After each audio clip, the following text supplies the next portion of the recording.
बंदी छोड़ सतगुरु रामपाल जी परमेश्वर जी की जय हो।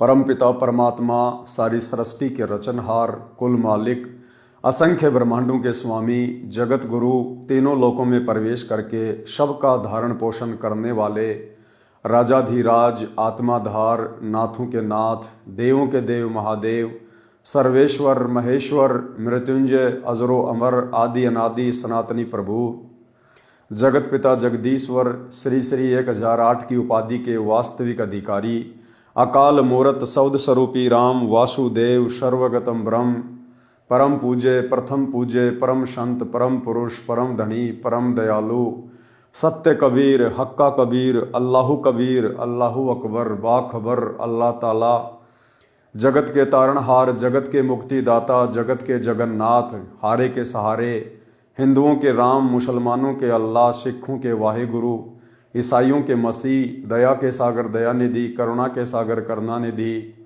स्वयंभू परिभू, संकट मोचन, कष्ट हरण, मंगल करण, दुख भंजन, अविगत कबीर, निर्विकार निर्विषम परमात्मा, अलय अलेख सतगुरु, आदि अनादि सतगुरु, असली मर्यादा पुरुषोत्तम, असली राम, असली कृष्ण, असली घनश्याम, असली मुरारी, राजाओं के राजा, महाराजाओं के महाराजा, शहंशाहों के शहंशाह, सम्राटों के सम्राट, भगवानों के भगवान, अल्लाहों के अल्लाह, प्रभुओं के प्रभु, मसीहाओं के मसीह, सच्चे वाहिगुरु, बाबाओं के बाबा, पीरों के पीर, सेठों के सेठ, जगत सेठ, सावलसा सेठ, सर्वगुण संपन्न, अनंत कोटि कलाओं के स्वामी, अनंत कोटि ब्रह्मांडों के नायक, योगियों में महायोगी, ध्यानियों में महाध्यानी, सिद्धों में परम सिद्ध, ज्ञानियों में तत्व ज्ञानी, ब्रह्म ज्ञानी, महाज्ञानी, परम ज्ञानी, सर्वश्रेष्ठ ज्ञानी, विज्ञानी, युवा कबीर, समरथ कबीर, असमवात, अमित ओझा, सच्चे रहनुमा, करीम अल्लाह, सुभान अल्लाह,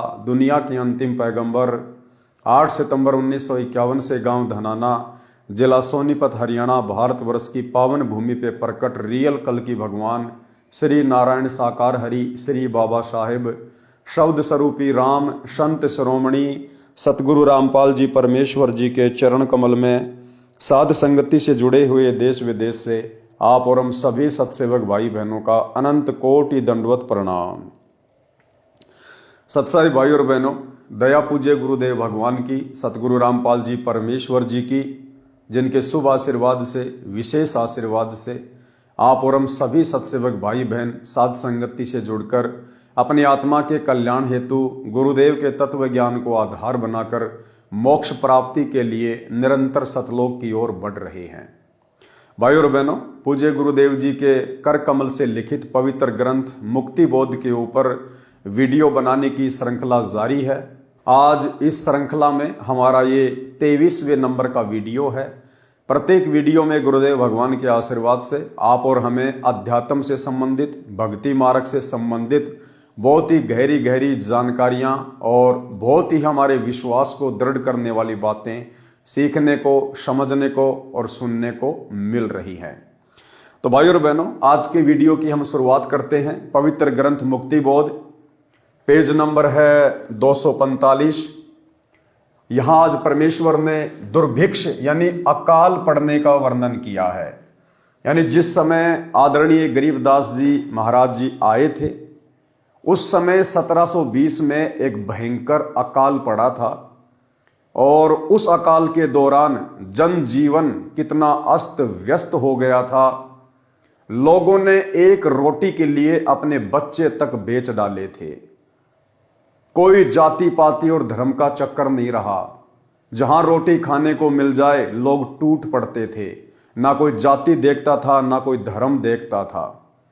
बड़े बड़े राजघराने के लोग, राजा लोग और उनके बच्चे जो नान पुलाव खाया करते थे, 56 प्रकार के भोग खाया करते थे, एक रोटी के टुकड़े के लिए दर दर भटकने लगे। भाई और बहनों, युग परिवर्तन का समय निकट है। 2028 परमेश्वर के द्वारा निर्धारित समय है। ये दुनिया ज्ञान से अपने परमपिता परमेश्वर को नहीं पहचान पा रही है, नहीं जान पा रही है। सन 1994 से परमेश्वर ने, सतगुरु रामपाल जी परमेश्वर जी ने अपना यथार्थ 13वां कबीर पंथ शुरू कर दिया था और पिछले 30 वर्षों से लगातार उन्होंने देश दुनिया को समझाने के लिए दिन रात एक कर डाले। लेकिन इस आधुनिकीकरण की चक्काचौंध में और काल प्रेरणा से ये दुनिया सतगुरु के ज्ञान को स्वीकार नहीं कर पा रही है। नतीजन युग परिवर्तन के दौर में एक बार फिर से परमेश्वर के द्वारा वही 1720 वाली हिस्ट्री दोहराई जाएगी। आज ये दुनिया और इस दुनिया के लोग हर प्रकार से संकटों में घिरने वाले हैं। महामारी, युद्ध, महायुद्ध, अनेकों प्रकार से बाढ़, भूकंप, अतिवृष्टि, अनावृष्टि, ओलावृष्टि, जगह जगह पे आग लग जाना, भूकंप आ जाना, कई प्रकार से ये प्रकृति इंसान के जीवन को अस्त व्यस्त करेगी। और उस समय भी इस इंसान को परमेश्वर की ही शरण लेनी पड़ेगी। यदि अपने और अपने परिवार का बचाव चाहेंगे तो दूसरा धरती पर कोई रास्ता नहीं होगा। तो 1720 में किस प्रकार से दुर्भिक्ष पड़ा, अकाल पड़ा, उसका वर्णन परमेश्वर हमें पहले ही सचेत करने के लिए बता रहे हैं। दुर्भिक्ष अकाल का प्रकरण पारक के अंक की वाणी नंबर 207 से 227। गरीब बीसे में बिसरे नहीं, लागी जोर कसीस, खंड बिहंडा हो गए देखो कोम 36। गरीब बीसे में बिसरे नहीं। बीसे का मतलब गुरुदेव ने बताया 2020। अब भाई और बहनों, ये परमेश्वर को पहचानने के संकेत हैं। ये भाषा, ये लफ्ज, ये कौन यूज कर सकता है? ये सांकेतिक हैं, कोड वर्ड में है। आपको गूगल में कहीं नहीं मिलेगा कि बीसे का मतलब 2020 होता है। आपको डिक्शनरी में कहीं नहीं मिलेगा कि बीसे का मतलब 2020 होता है। तो बीसे का मतलब 2020 किसने बताया? सतगुरु रामपाल जी परमेश्वर जी ने बताया। गरीबदास जी ने तो केवल लिख दिया, उसका अनुवाद नहीं किया। अब अनुवाद कौन कर सकता है? समर्थ कर सकता है। तो क्या कह रहे हैं गुरुदेव? गरीब बीसे में बिसरे नहीं, लागी जोर कसीस, खंड बिहंडा हो गए देखो कोम 36। कोम 36 जाति बिरादरियां सब खंड बिहंड हो गए। गरीब शहजादे मांगत फिरे दिल्ली के उमराव, एक रोटी पाई नहीं जो खाते नान पुलाव। उस अकाल के दौरान वो शहजादे, राजा महाराजाओं के लड़के जो 56 प्रकार के भोजन किया करते थे, नान पुलाव खाया करते थे, कहते हैं एक रोटी के टुकड़े के लिए दर दर भटक रहे थे। ऐसी स्थिति मात्र परमेश्वर ने 1 वर्ष में पैदा कर दी इंसान के दिमाग को ठिकाने लाने के लिए। गरीब शहजादे मांगत फिरे दिल्ली के उमराव, एक रोटी पाई नहीं खाते नान पुलाव। गरीब गंगा जमुना पार को चली दुनी सब डोल, रोटी साटे बिक गए लड़के बालक मोल। गंगा जमुना को भी लोग पार करके एक रोटी के चक्कर में चले गए। चली दुनी सब डोल, दुनी यानी दुनिया डोलमोल हो गई, और रोटी साटे बिक गए लड़के बालक मोल। एक रोटी के लिए लोगों ने अपने बच्चे तक बेच दिए। गरीब इसते आगे क्या कहूं, बीती बहुत बिताड़, बासमती भोजन कर जिन पाया नहीं पवाड़। परमात्मा कहते हैं इससे ज्यादा उस समय की स्थिति को और मैं क्या बयान करूं। इसते आगे क्या कहूं, बीती बहुत बिताड़, और बासमती भोजन करें जिन पाया नहीं पवाड़। जो लोग बासमती चावल को बना के खाया करते थे, यानी अच्छा अच्छा भोजन खाया करते थे, उनको एक घास होती है पवाड़। गधा भी उसको मजबूरी में खाता है, गधा भी। इंसानों ने वो पवाड़ घास भी नहीं छोड़ी, उसको भी खा गए अपनी जान बचाने के लिए। गरीब इसते आगे क्या कहूं, बीती बहुत बिताड़, बासमती भोजन कर जिन पाया नहीं पवाड़। गरीब खर पवाड़ नहीं खाते हैं, मनुष्य खाया तोड़, सांगर टीट और भाकड़ी लेने वृक्ष जड़ोड़। गरीब खर पवाड़ नहीं खाते हैं, मनुष्य खाया तोड़। खर यानी गधा, गधा भी उस पवाड़ घास को नहीं खाता है। लेकिन उस समय अकाल के दौरान अपनी जान बचाने के लिए इंसानों ने तोड़ तोड़ के खा ली। सांगर, टीट और भाकड़ी। सांगर लगते हैं जैसे जांडी का जो पेड़ होता है ना, राजस्थान में जैसे जांडी होती है, जाटी बोलते हैं, उसके लंबी लंबी लगती हैं। कहते लोगों ने वो भी नहीं छोड़ी। टीट, टीट जो कैर होता है, कैर, उसके लगते हैं गोल गोल टीट, जिनका अचार डाला जाता है। बहुत ज्यादा कड़वे होते हैं और उन टीटों का कड़वापन दूर करने के लिए, क्योंकि हमारे माता पिता, हमारी दादी, हम बचपन में छोटे छोटे थे तो खुद ही तोड़ तोड़ के लाया करते थे, गांव से बाहर हुआ करते थे कैर। तो पहले तो उनका कड़वापन समाप्त किया जाता था और उनका कड़वापन समाप्त करने के लिए उनको एक मटके में डालकर ऊपर से छाछ से भर दिया करते थे, छाछ से, लस्सी से, और 10-15 दिन में सड़ सड़ के फिर उनका कड़वापन ठीक ठाक होता था। फिर निकाल के उनको धोते थे, अच्छी प्रकार से साफ करते थे पानी से। उसके बाद फिर उनको तेल वगैरह में डाल के गर्म करके फिर उनका अचार बनाया जाता था, जो रोटी के साथ में कभी कभार थोड़ा बहुत खाया जाता था। लोगों ने अचार डालना तो दूर, साफ करना तो दूर, उसको छाछ में डाल के कड़वापन दूर करना तो बहुत आगे की बात है। लोगों ने कैर के पेड़ से कच्चे तोड़ तोड़ के वो टीट खा लिए, जो आदमी एक भी नहीं खा सकता, एक भी। अगर एक भी खा लेगा तो मुंह का पूरा जायका खराब हो जाएगा, इतना कड़वापन आता उन टीटों में। और लोगों ने उस समय अपनी जान बचाने के लिए वो टीट भी तोड़ तोड़ के खा लिए कैर के पेड़ से। सांगर, टीट और भाकड़ी। भाकड़ी एक प्रकार की घास होती है जिसके ऊपर कांटे से होते हैं, गोल गोल चने के दाने के जैसे। जब हम छोटे छोटे थे तो भैंस वगैरह, बकरी वगैरह चराने के लिए गांव से बाहर जाया करते थे, तो कई बार नंगे पैर होते थे तो वो कांटे, उस भाकड़ी घास के कांटे हमारे पैरों में चुभ जाया करते थे।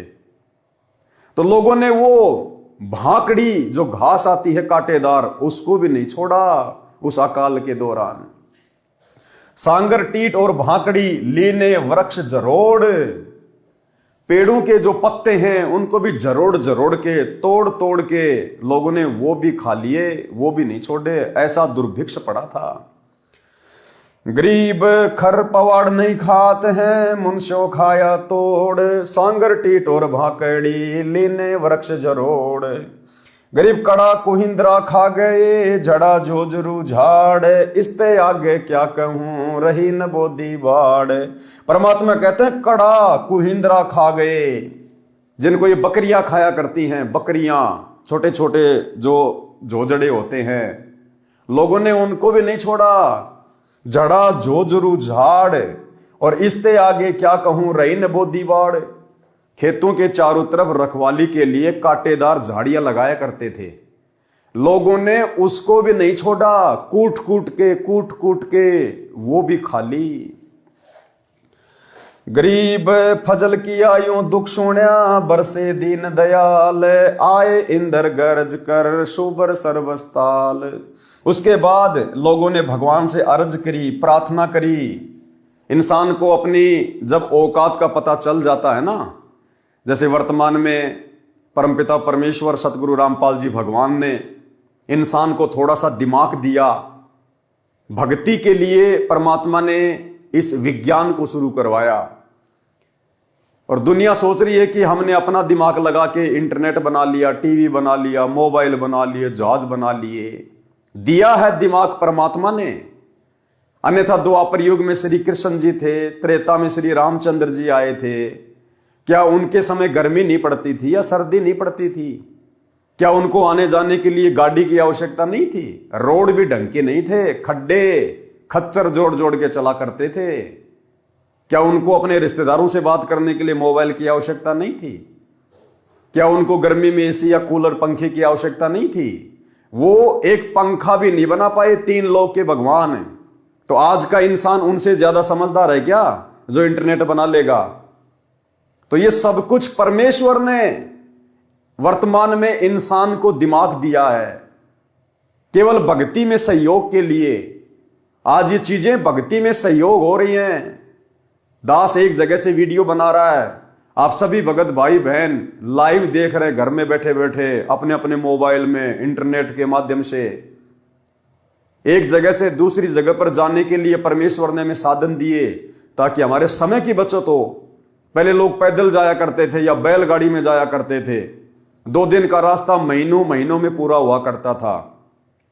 आज महीने का रास्ता 2 घंटे में पूरा कर दिया जाता है। बाकी समय परमात्मा की भक्ति।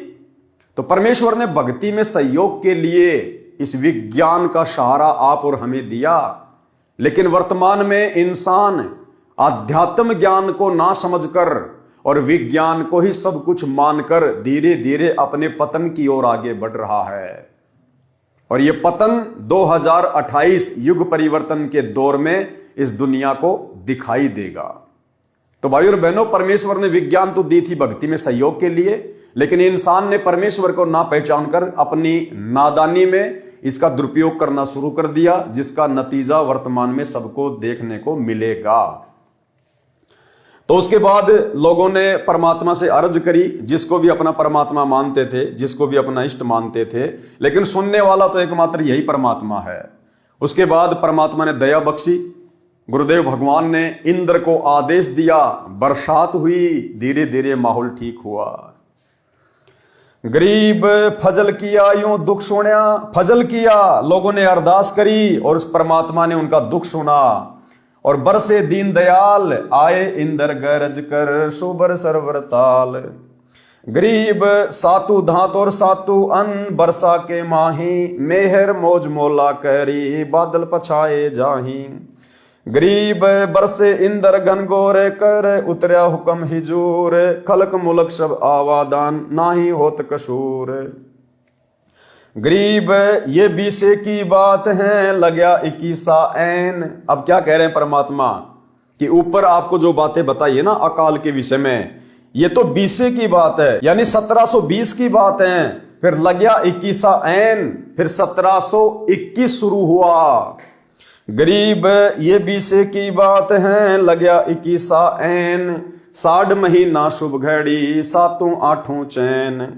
गरीब 60 बदी बैठे गद्दी, इंद्र मूला दीन, लोकपाल लहरी कला, प्रसन्न देवा तीन।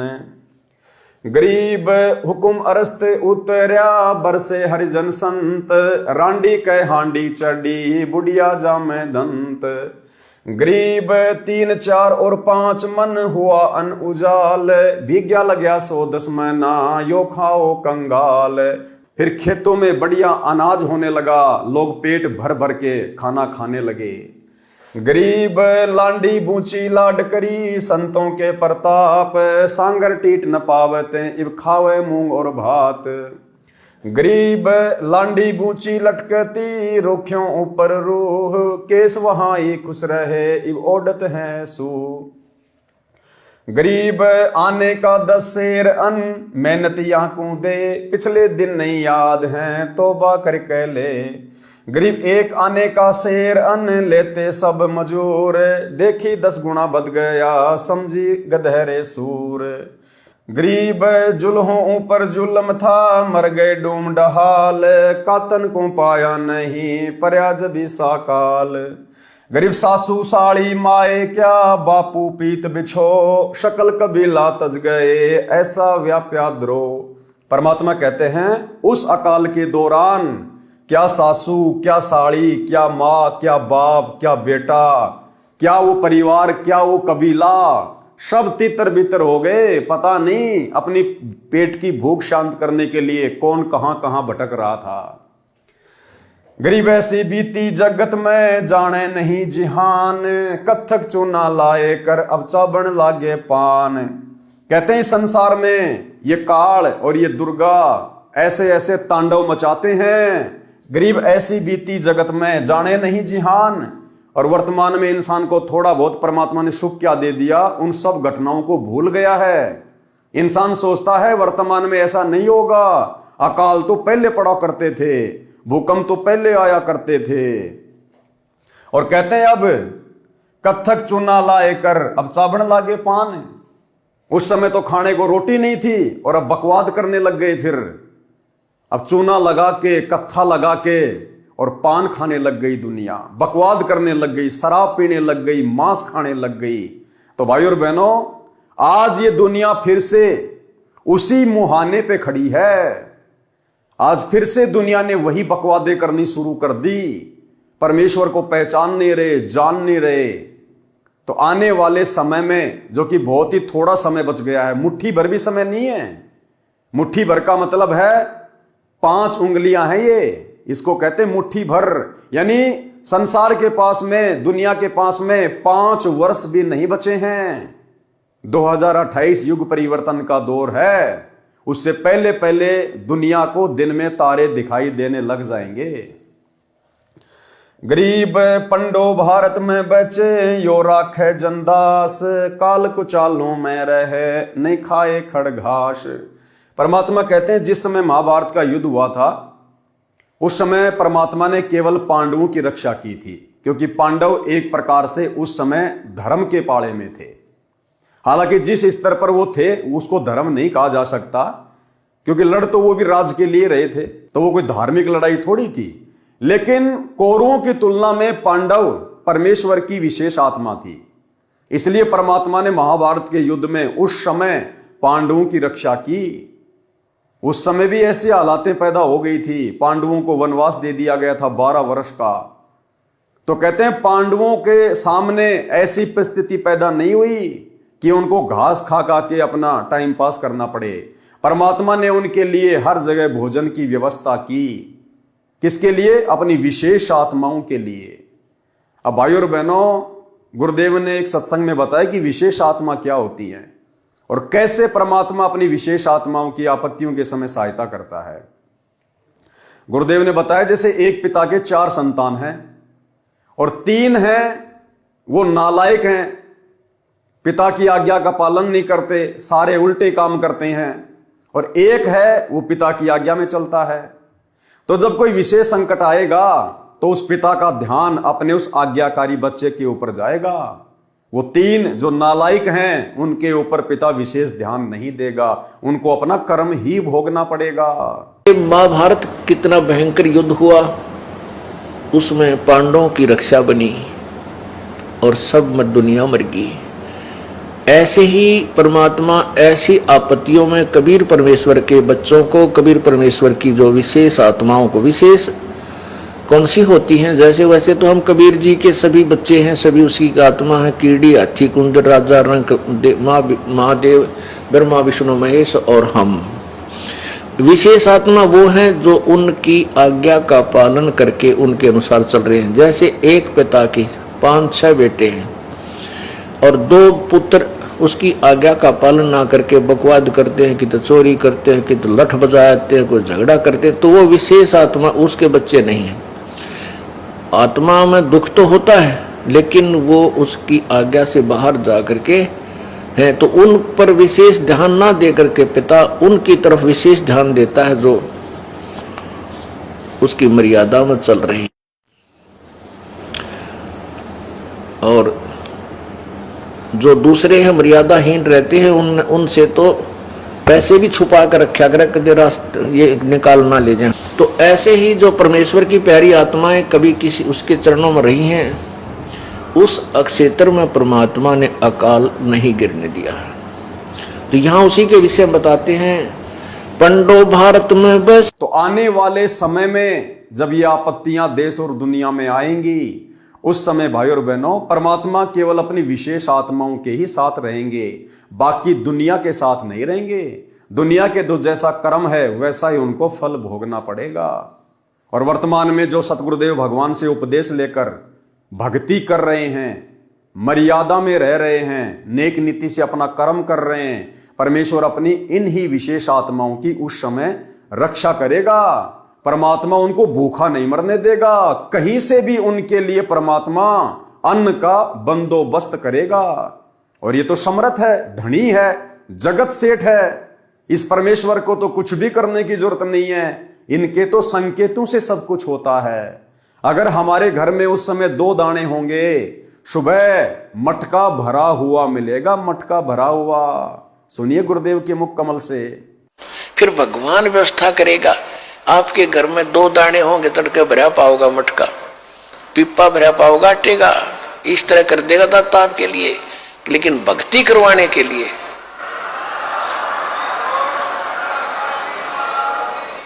ये उनकी करेगा जो भक्ति करेंगे, और जो बकवाद चाहोगे वो अपना करते रहियो। ठीक है, जैसा भक्ति भजन करेंगे उनका लाभ मिल जाएगा, लेकिन वो उसमें से खड़ी रह जाएंगे। तो भाई और बहनों, इसलिए भक्ति करने की आवश्यकता पड़ती है, इसलिए परमात्मा की आवश्यकता होती है। तो आप और हमारा सौभाग्य जो उस महाविनाशकारी समय से पहले गुरुदेव ने हमारी बुद्धि खोली और हमें अपनी पहचान करवाई, क्योंकि हम परमेश्वर की युगों युगों से भक्ति करते हुए आ रहे हैं। और बाकी दुनिया जिनको आभास भी नहीं है कि धरती पर परमेश्वर आ चुके हैं, इनके पिछले जन्मों के संस्कार इतने मजबूत नहीं हैं, इनके हृदय में अभी भक्ति का बीज डला नहीं है। तो भाई और बहनों, ये आदरणीय गरीबदास जी महाराज जी के सदग्रंथ की वाणियां हैं, यानी सतगुरु रामपाल जी भगवान ने ही 350 साल पहले आदरणीय गरीबदास जी की भूमिका निभाई थी, और इन्होंने ही अपने कर कमल से सदग्रंथ साहिब को लिखा था, यानी लिखवाया था। परमेश्वर तो केवल एक अनपढ़ की भूमिका कर रहे थे, वो चाहते तो लिख भी सकते थे, उनके लिए तो कोई बड़ी बात नहीं है। लेकिन परमेश्वर ने एक अन्य आत्मा गोपाल दास जी को निमित्त बनाया और सदग्रंथ साहिब को लिखवाया। तो भाई और बहनों, इस पवित्र ग्रंथ की वाणियों को पढ़ने मात्र से हम पुण्य के भागी बनते हैं। आगे गुरुदेव ने इन वाणियों का संक्षेप में सरलार्थ किया हुआ है। एक बार पुनः हम इन वाणियों को पढ़ेंगे, क्योंकि ये परमेश्वर के मुख कमल से उच्चारित वाणियां हैं, ये परमेश्वर के हृदय की पुकार हैं, ये परमेश्वर की आत्मा की पुकार है, ये हमें पोसती है, ये हमें पालती है। इससे हम भगत भाई बहन दृढ़ होते हैं, भक्ति मार्ग पर हमारा विश्वास बढ़ता है। गरीब बीसे में बिसरे नहीं, लागी जोर कसीस, खंड बिहंडा हो गए देखो कोम 36। गरीब शहजादे मांगत फिरे दिल्ली के उमराव, एक रोटी पाई नहीं खाते नान पुलाव।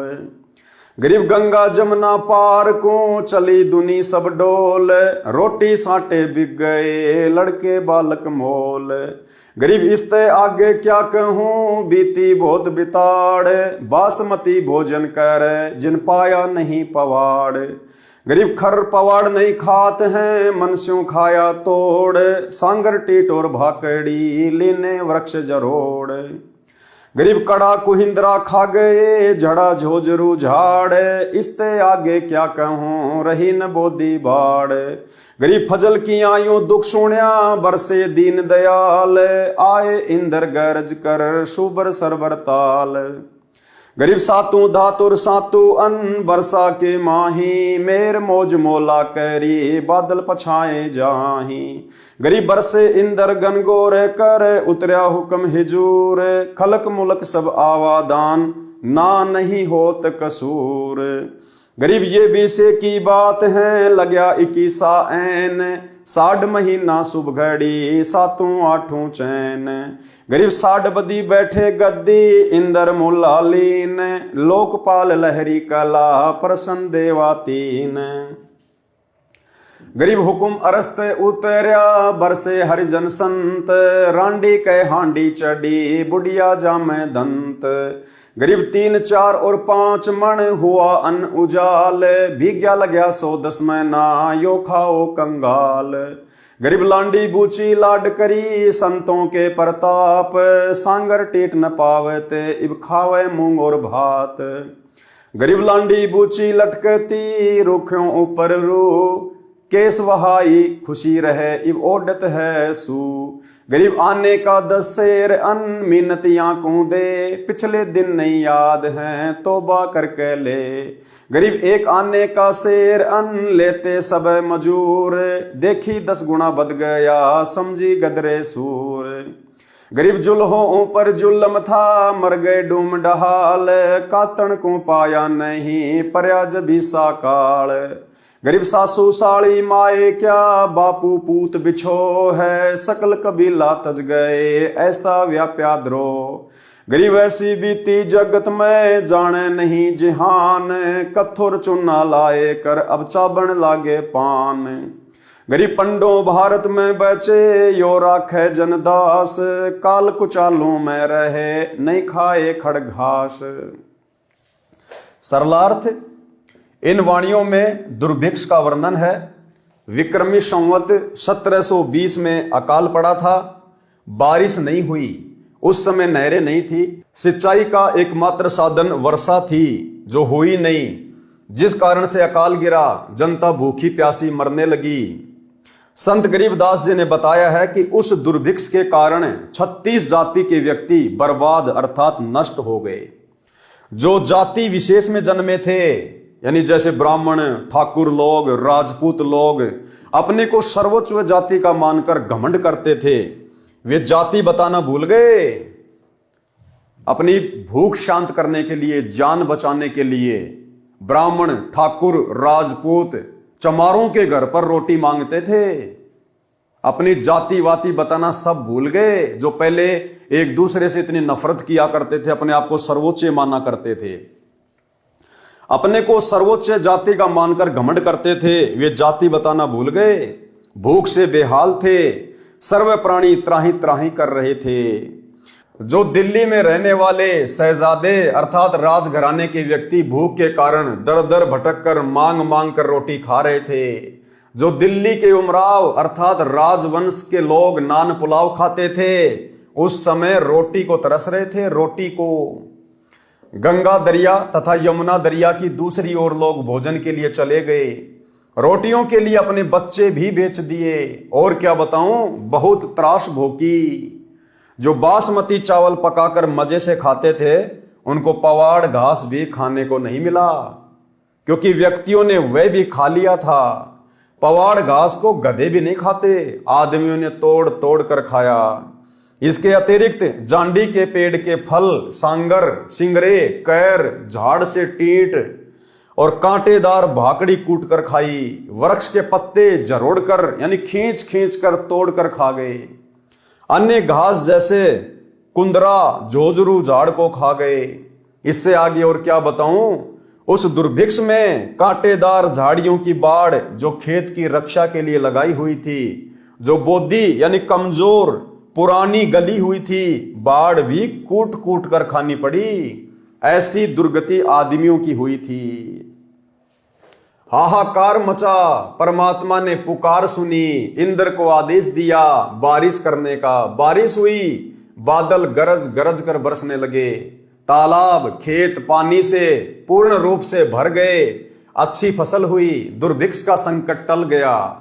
दुर्भिक्ष में सासू साली, माता पिता, पुत्र सब परिवार भूखे मरते, भोजन की तलाश में पागलों की तरह इधर उधर भाग गए, एक दूसरे से बिछुड़ गए। जगत में ऐसी भयंकर स्थिति हुई थी। अब दुनिया उन दुर्दिनों को भूल गई है, बकवाद करने लगे हैं, कत्था तथा चूना लगाकर पान चबाने लगे, यानी फंड करने लगे हैं, परमात्मा को याद नहीं करते। ये सारी बातें गुरुदेव भगवान ने क्यों लिखनी पड़ रही हैं, क्यों समझानी पड़ रही है कि भैया अगर उसी प्रकार से बकवाद करते रहोगे और परमात्मा की भक्ति नहीं करोगे, सच्चे सतगुरु की शरण में आके सत भक्ति नहीं करोगे, तो जिस प्रकार सन 1720 में मात्र 1 वर्ष में परमेश्वर ने दुनिया को अरस से फरस पे लाके छोड़ दिया, वो समय अब ज्यादा दूर नहीं है। तो भाई और बहनों, आप और हमारा सौभाग्य जो परमेश्वर ने हमें पहले से ही उस आगामी मार से बचाने के लिए हमें अपनी शरण में लिया। उस दुर्भिक्ष में परमात्मा ने अपने भक्तों की ऐसे रक्षा की थी जैसे महाभारत के युद्ध में 5 पांडवों की रक्षा की थी। भक्तों को उस अकाल में भी भोजन का भाव नहीं रहा। यानी उस समय जो परमेश्वर की आत्माएं थी, यानी परमात्मा भिन्न भिन्न रूप धारण कर कर पृथ्वी पर विचरते रहते हैं, आत्माओं को सत भक्ति पे लगाते रहते हैं। तो उस समय जो उनकी शरण में थे, जो उनके भगत थे, परमेश्वर ने उस 1720 में अकाल के समय जहां दुनिया की दुर्गति हो रही थी, लेकिन परमेश्वर ने अपने भक्तों के ऊपर दिक्कत नहीं आने दी। उनकी परमेश्वर ने भोजन की व्यवस्था की, उनको भाकड़ी नहीं खाने दी, पवाड़ घास नहीं खाने दी। भक्तों को उस अकाल में भी भोजन का भाव नहीं रहा। और ठीक इसी प्रकार भाई और बहनों, आप और हमने भी विश्वास के साथ भक्ति पे लगे रहना है। और अब तो परमात्मा स्वयं धरती पे प्रकट है, बापों का बाप। आज तो हमें परमात्मा जरा सी भी दिक्कत नहीं होने देगा, जरा सी भी दिक्कत। यदि हमने मर्यादाओं में जरा सी भी त्रुटि नहीं की है तो। वाणी नंबर 228 से 317 में श्री रामचंद्र पुत्र राजा दशरथ की महिमा का वर्णन है तथा राम और रावण के युद्ध का वर्णन है। कागभूषण ने बालक रामचंद्र की परीक्षा ली थी। उस समय पूर्ण ब्रह्म परमात्मा ने, किसने? सतगुरु रामपाल जी परमात्मा ने बालक रामचंद्र का रूप बनाकर उसकी महिमा बनाई थी। अब भाई और बहनों देखो, अनंत घटनाएं हो चुकी हैं, अनंत लीलाएं परमेश्वर कर चुके हैं। आप और हम भाई बहन परमेश्वर की उन अनंत लीलाओं से परिचित नहीं हो सकते हैं। इस परमेश्वर का ज्ञान, ये तत्व ज्ञान अरबों खरबों जीबी का है। आप और हमारी बुद्धि कुछ एक MB की है। तो कैसे भाई और बहनों वो सारी फिल्में, वो सारी कथाएं हमारे छोटे से दिमाग में समा सकती हैं। अब कागभूषण ने बालक रामचंद्र की क्या परीक्षा ली थी और कैसे गुरुदेव भगवान ने श्री रामचंद्र जी का रूप बनाया और उस परीक्षा में पास हुए।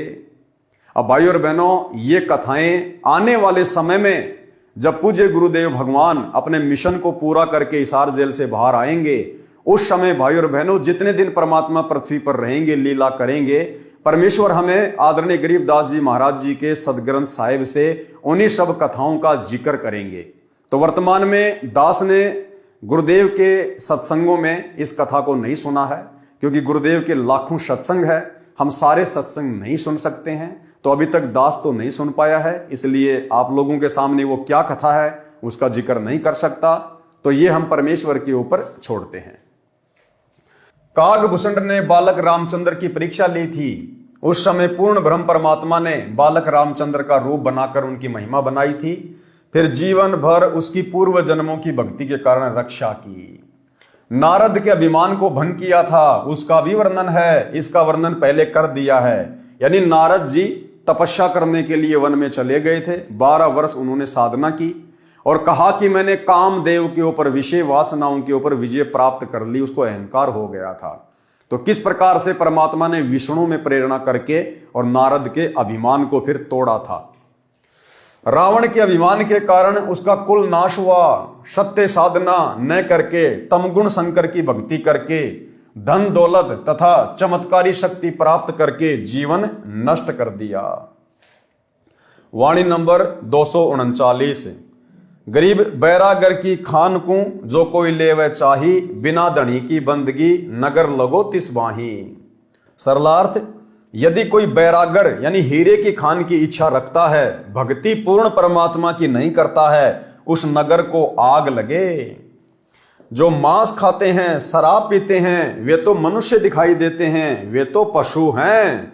पर्वत पर रहने वाले भीलों जैसे दुष्ट हैं।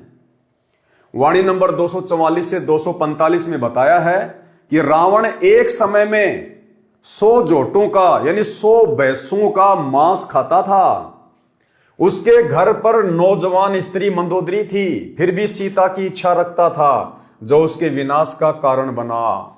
यानी गुरुदेव भगवान आप और हमें शिक्षा देना चाहते हैं कि आपने भूलकर भी शौपन में भी पर स्त्री और पर धन की ओर नजर नहीं रखनी है। जो राखूं त्यो ही रहूं हमरा के चारा, और खाने जाद खरीद हूं गुलाम तुम्हारा। हमने तो अपने गुरुदेव भगवान की रजा में राजी रहना है। भाई और बहनों, इस रावण की छोटी सी कथा से आप और हमें बहुत सारी शिक्षाएं मिल सकती है। हम अपने अभिमान को, अहंकार को चूर चूर कर सकते हैं कि आप और हमारी वर्तमान में ऊंट के मुंह में जीरे के बराबर भी औकात नहीं है। चाहे कोई यहां का प्रधानमंत्री क्यों ना हो, बड़े से बड़ा कोई धनपति क्यों ना हो, आप और हमारी वर्तमान में कोई औकात, कोई हैसियत नहीं है। ऐसे ऐसे महापुरुष, ऐसे ऐसे बली, ऐसे ऐसे दानवीर, ऐसे ऐसे ताकतवर इंसान होकर जा चुके हैं। रावण क्या कह रहे हैं गुरुदेव भगवान? रोजाना 100 जोटों का मांस खाता था, 100 जोटों का।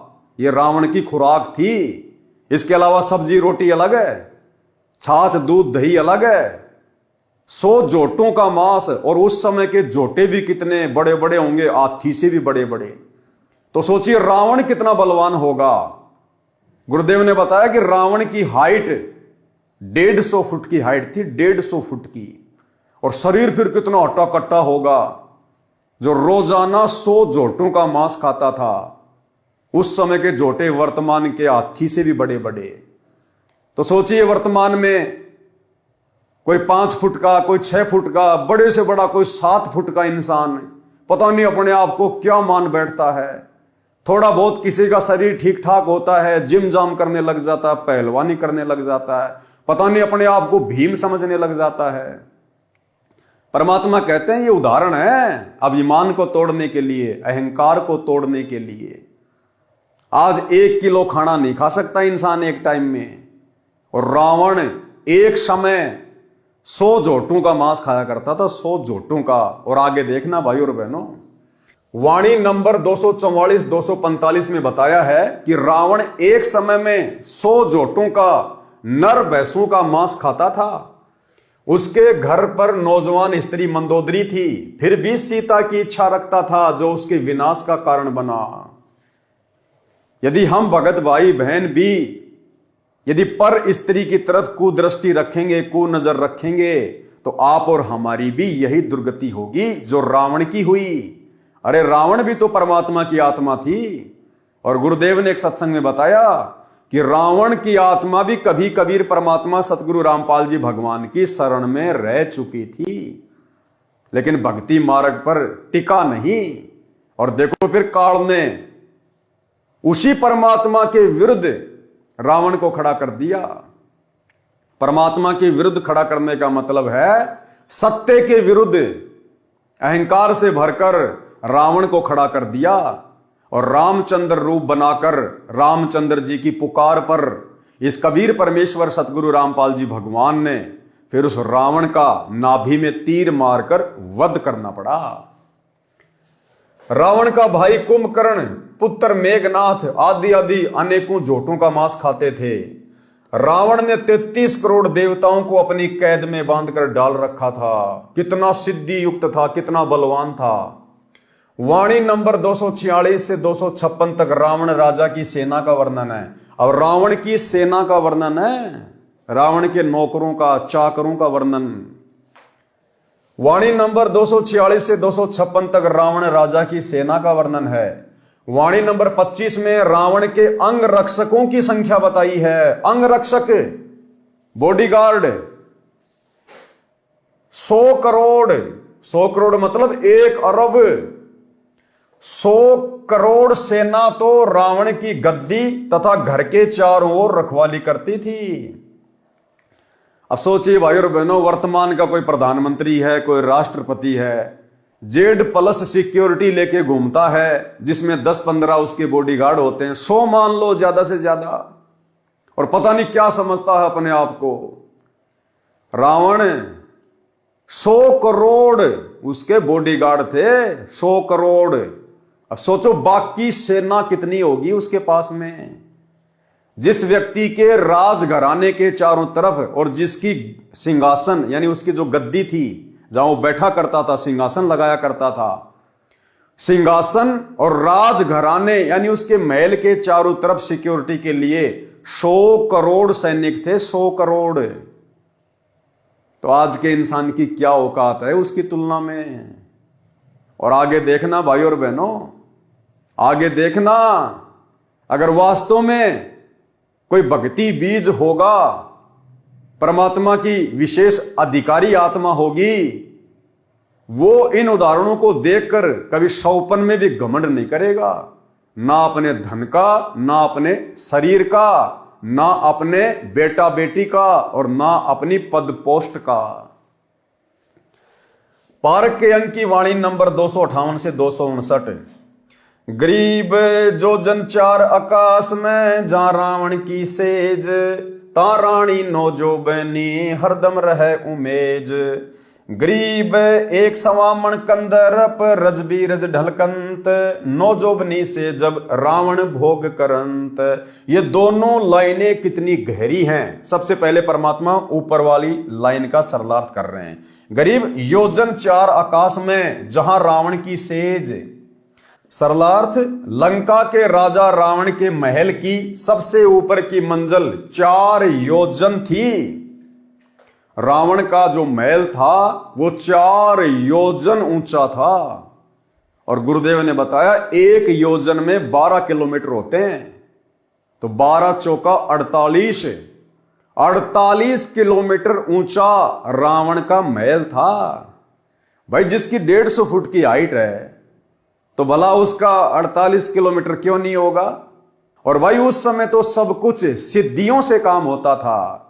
जैसे आजकल बुर्ज खलीफा बना दी लोगों ने दुबई में, 800-900 मीटर ऊंची बिल्डिंग है कि दुनिया की सबसे ऊंची बिल्डिंग। और उसमें जाते कैसे हैं? लिफ्ट लगा के। ऐसे ही रावण अपनी 48 किलोमीटर ऊंची बिल्डिंग में सिद्धि शक्ति से उड़ के जाया करता था, उड़ के जाया करते थे।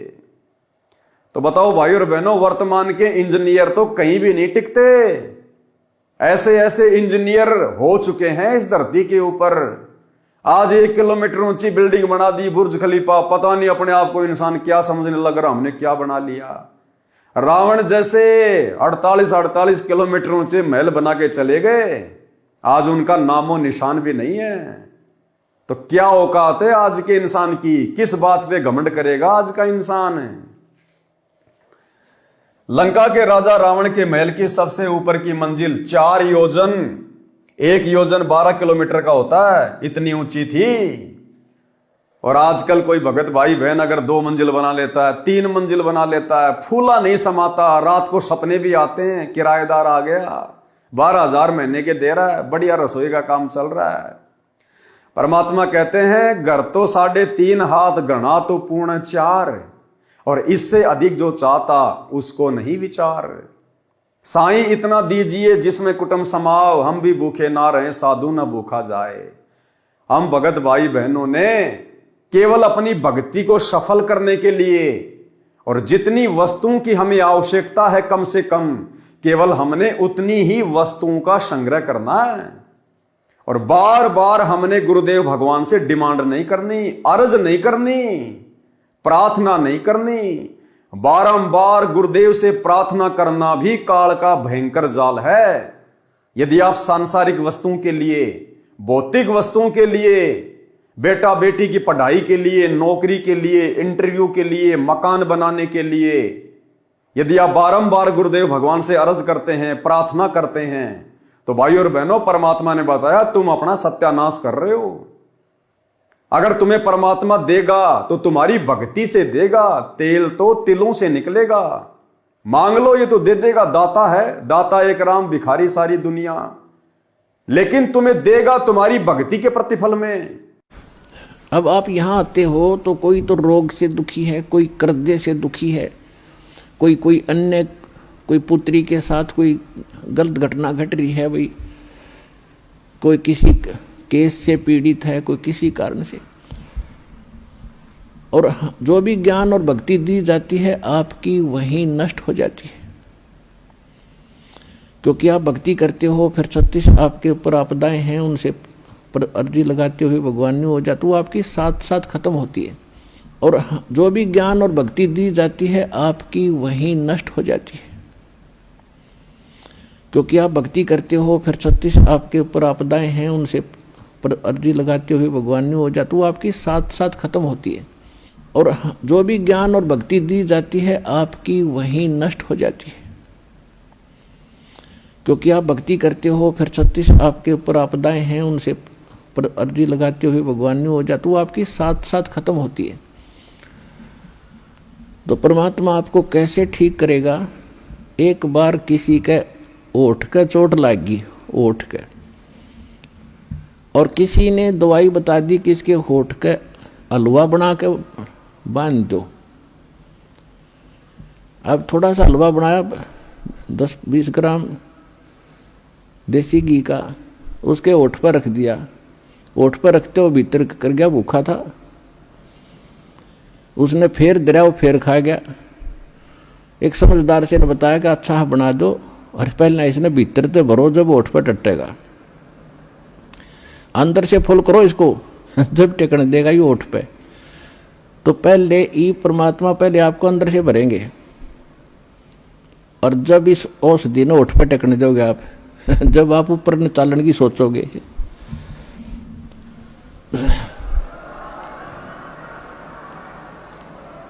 अर्थात आपकी यहाँ की जो रिक्वायरमेंट है, दाता आपके दुख हैं पहले इन्हें ठीक करेगा, और ठीक होके फिर आप गफलत कर जाते हो। इतना भी मालिक को मालूम है, आप चाहे मानो या ना मानो।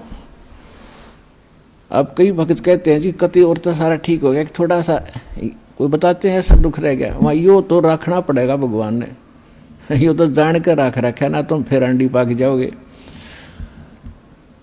तो परमात्मा कहते हैं कि सुख के माथे पत्थर पड़ो, जिसते नाम मर देते जावे, और बलिहारी उस दुख के जो पल पल नाम उठावे। तो परमात्मा कहते इसे सुख का आग लगे जिस तो भगवान की भूल पड़े। और बुद्धिमान व्यक्ति, समझदार व्यक्ति, भक्त ने ये मांगना चाहिए, परमात्मा ऐसा दुख दिए रखना आपकी याद बनी रहे, ऐसा सुख ना देना जिससे आपसे दूर हो जाए, भाड़ में जाए ऐसा दुख सुख। तो पुण्यात्माओं, ये परमात्मा थोड़ा बहुत जो रखे है ये अनिवार्य ही होगा हमारे लिए। ये सोचकर आप अब ब्लाइंड फेथ करो इस मार्ग पे। तो भाई हमने ये भक्ति यहीं पे खर्च नहीं करनी, ये भक्ति तो हमने सतलोक जाने के लिए संग्रह करनी है। और इस दाता से मांगना क्या?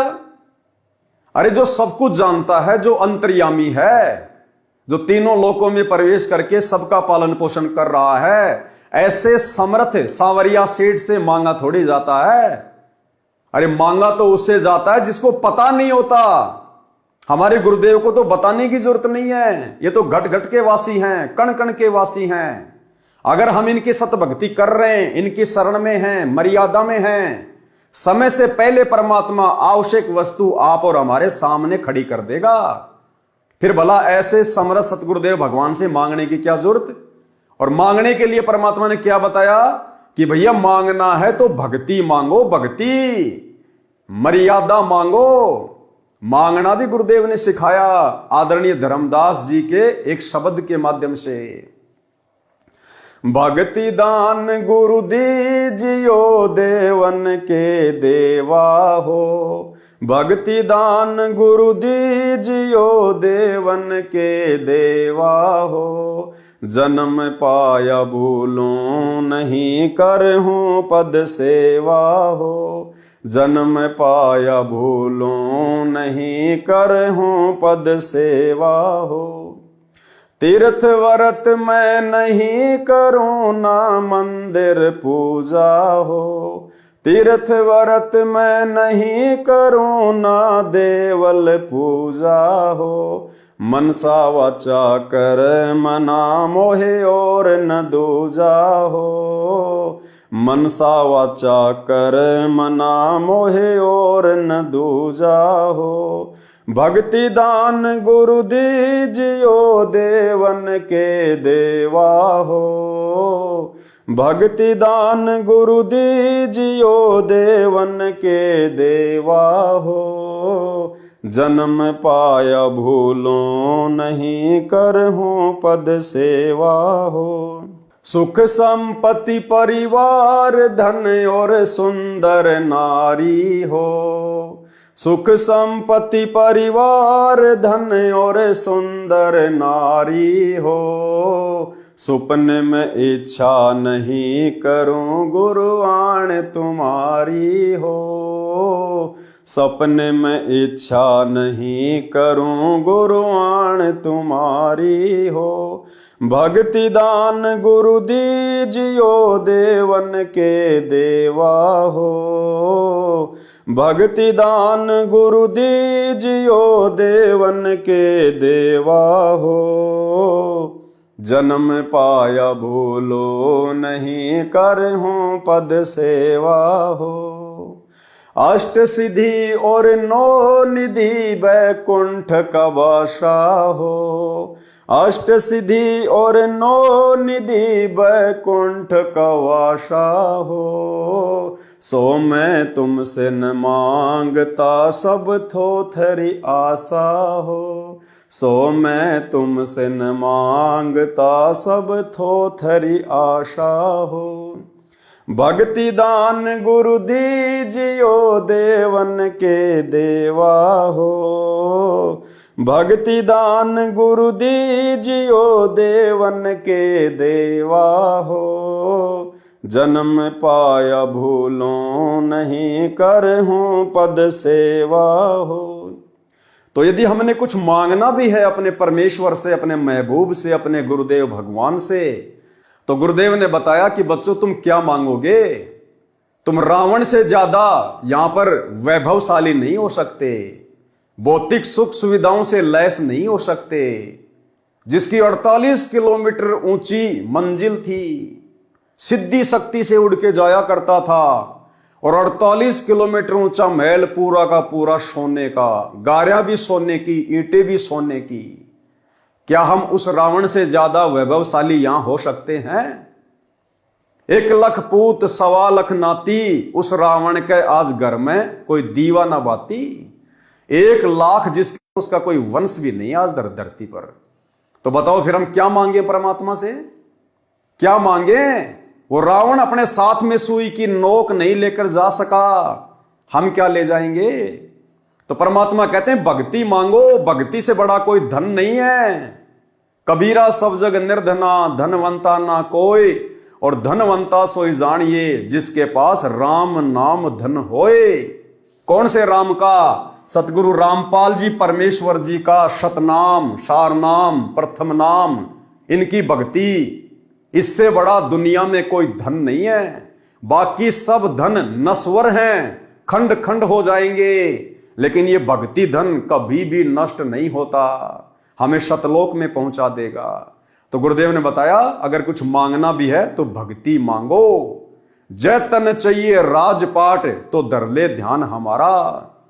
अगर तेरे मन में राज्य करने की इच्छा भी है तो भी इस भक्ति से ही मिलेगी। अगर रावण को भी वो महल मिला, ठाट बाट मिले, नौकर चाकर मिले, तो भी उसकी भक्ति के प्रतिफल में मिले। रावण ने 10 बार अपना सिर अपने हाथ से तलवार से काट के अपने इष्ट श्री शंकर जी के चरणों में चढ़ा दिया, लेकिन फिर भी देने वाला तो यही कबीर परमात्मा था, भले शंकर जी के माध्यम से दे। अष्ट सिद्धि 9 निधि का दाता यही है, 24 सिद्धियों का स्वामी यही है। ये देवी देवता ब्रह्मा विष्णु महेश भी इसी समर्थ सेठ सतगुरु रामपाल जी भगवान से मांगते हैं। 33 कोटि अधारा, ध्यावे शेष 88, उतरे भवजल पारा, कटहे यम की फांसी। ये 33 करोड़ देवी देवता और 88,000 ऋषि महात्मा भी अपनी भक्ति का आधार इसी पूर्ण परमात्मा कबीर परमेश्वर सतगुरु रामपाल जी भगवान को ही मानते हैं, भले उन्हें भक्ति का वास्तविक ज्ञान नहीं है। जिस प्रकार इंसान चाहे किसको भी पूजता है, किसी भी देवी देवता की पूजा करता है, लेकिन जब उसके ऊपर विशेष आपत्ति आती है तो उसकी आत्मा से एक ही पुकार निकलती है, हे परमात्मा, हे मालिक, हे परमेश्वर। इसी प्रकार ये देवी देवता चाहे जो भक्ति कर रहे हैं, लेकिन उनकी भक्ति का आधार वो परमात्मा ही है, क्योंकि सर्व का पालन पोषण यही एकमात्र परमात्मा तीनों लोकों में प्रवेश करके करता है। तो हम भगत भाई बहनों ने ये रावण जैसे जन्म बहुत भोग लिए। इस नकली नश्वर 21 ब्रह्मांड के झूठे सुख हमने बहुत बार भोग लिए। अनेकों बार हमने बड़े बड़े बलशाली पहलवानों के जन्म ले लिए। अनेकों बार हम बड़े बड़े बिजनेसमैन रह चुके हैं, बड़े बड़े खिलाड़ी रह चुके हैं। हमने सर्व जीवन भोग लिए। परमात्मा कहते हैं कोटि जन्म तू राजा की न्या। करोड़ों बार तो सतलोक से आने के बाद हम यहां पर पृथ्वी पर सर्व संपन्न राजाओं के जीवन भोग चुके हैं। कोटि जन्म तू राजा की न्या, मिटी न मन की आशा, और भिक्षुक होकर दर दर घूम लिया, मिल्या न निर्गुण राशा। हमारी कहीं भी संतुष्टि नहीं हुई। इस आत्मा की अभी तक कभी भी तृप्ति नहीं हुई। इस आत्मा की संतुष्टि, इसकी तृप्ति होगी गुरुदेव की भक्ति से, क्योंकि ये भक्ति आत्मा की खुराक है, जो वर्तमान में बड़े सौभाग्य से आप और हमें पूज्य गुरुदेव जी के द्वारा मिल चुकी है। इसलिए अब हमने दुनिया के वैभव को देखकर, सर्व संपन्न लोगों के सर्व सुखों को देखकर अपने मन में किसी भी प्रकार की इच्छा जाहिर नहीं करनी है। परमात्मा यही समझाना चाहते हैं कि अगर तू सफल हो गया ये भक्ति करके, तो यहां के राजा महाराजाओं के सुख तो छोड़ दो। जब तुम सतलोक में चले जाओगे तो परमात्मा कहते हैं, चार मुक्ति जहां चंपी करती माया होरी दासी, दास गरीब अभय पद परसै वो मिले राम अविनाशी। सतलोक में जाने के बाद या ब्रह्मा विष्णु महेश के पास जो चार मुक्ति हैं, काम अर्थ धर्म मोक्ष, कहते हैं ये तो तुम्हारे वहां पैरों की चंपी करेंगी, मालिश करेंगी, इनकी तरफ तो तुम देखोगे भी नहीं। सतलोक में इतने सुख हैं, इतना सर्व संपन्न लोक है वो। जिस प्रकार किसी के घर में 4 व्हीलर हो तो वो बाइक की तरफ तो कभी देखता भी नहीं है। तो इसी प्रकार सतलोक के सुखों की तुलना में यहां की जो चार मुक्तियां हैं, जो ब्रह्मा विष्णु महेश को प्राप्त हैं, ये तो केवल एक मोटरसाइकिल की तरह है। तो भाइयों और बहनों, हमने नीची गर्दन करके दुनिया को ना देखकर, गुरु के ज्ञान को आधार बनाकर और मृत मानकर अपने आप को, ये जीवन, ये शरीर, ये सोच अपने गुरुजी को समर्पित कर देनी है कि गुरुजी मैं स्वयं को आपको समर्पित करता हूं, मेरा जीवन आपके कदमों में है, हे परमेश्वर आपका कुत्ता हूं, मेरी डोर अपने हाथ में रखना। कुत्ता हूं गुरुदेव का, पवन दास का नाम, और गले प्रेम की जेवड़ी, जहां खींचो तहां जाऊं। तो करो तो बावड़ूं, दूर दूर करो तो जाऊं, और जो राखूं त्यों ही रहूं, जो देवोगे सो खाऊं। हमने इस भाव से, क्योंकि भाई और बहनों कितनी उम्र है हमारी, आधी से ज्यादा उम्र तो जा चुकी है, 15, 20, 25 साल की हमारी उम्र है। अब बताओ, अब 40 साल में तो हम जगत सेठ बने नहीं, अब 15, 20 साल में क्या जगत सेठ बनेंगे? और बन भी गए तो परमात्मा ने जो पहले जो जगत सेठ बन के जा चुके हैं उनकी दुर्गति बता दी। बताओ फिर क्या मांगे हम परमात्मा से भक्ति के अलावा, मर्यादा के अलावा। सरलार्थ, लंका के राजा रावण के महल की सबसे ऊपर की मंजिल 4 योजन, 1 योजन 12 किलोमीटर का होता है, इतनी ऊंची थी। उसमें रावण नौजवान स्त्री के साथ संभोग करता था। संभोग यानी सेक्स करते समय दोनों स्त्री पुरुष के वीर्यपात होने की मात्रा 1.25 मण, 1 मण में होता है 40 किलो, इतनी होती थी, यानी 50 किलो, यानी आधा क्विंटल होती थी। जब रावण ये बकवादे किया करता था, जबकि वो शादीशुदा था, मंदोदरी उसकी महारानी थी, सुंदर थी, नौजवान थी, इसके बावजूद भी काल प्रेरणा से वो अन्य नौजवान स्त्रियों के साथ में संभोग किया करता था। कहां? अपनी 48 किलोमीटर ऊंची सबसे ऊपर की मंजिल पे जाके, अपनी सिद्धि शक्ति से वहां जाकर वो उन नौजवान औरतों के साथ संभोग किया करता था। और एक बार के संभोग में जो पदार्थ स्त्री और पुरुष के शरीर से बाहर निकलता है, रज और बीरज, गुरुदेव ने बताया 50 किलो यानी आधा क्विंटल रज और बीरज उस समय स्त्री और पुरुष के शरीर से बाहर निकलता था। भाई और बहनों, यह सामान्य बात नहीं है। आज के इंसान का वजन होता है 50 किलो, आधा क्विंटल तो आज के इंसान का वजन रह गया। और रावण जब एक बार संभोग करता था तो 50 किलो वो पदार्थ अपने शरीर से बाहर निकाल दिया करता था। तो क्या औकात है आज के इंसान की, भले वो प्रधानमंत्री है, राष्ट्रपति है, रावण के एक समय के वीर्य के बराबर आज के इंसान का वजन है। क्या औकात है? किस बात का घमंड करें, किस बात का अहंकार करें? 150 फीट जिसकी हाइट। भाई और बहनों, अगर आपको देसी भाषा में समझाएं, सरल भाषा में, इस अहंकार को तोड़ने के लिए, तो आज इस पृथ्वी पर जो सबसे लंबे से लंबा कोई इंसान है, होगा कोई 8 फीट का, 9 फीट का, या बड़े से बड़ा हो सकता कोई 10 फीट का इंसान हो आज इस धरती पर।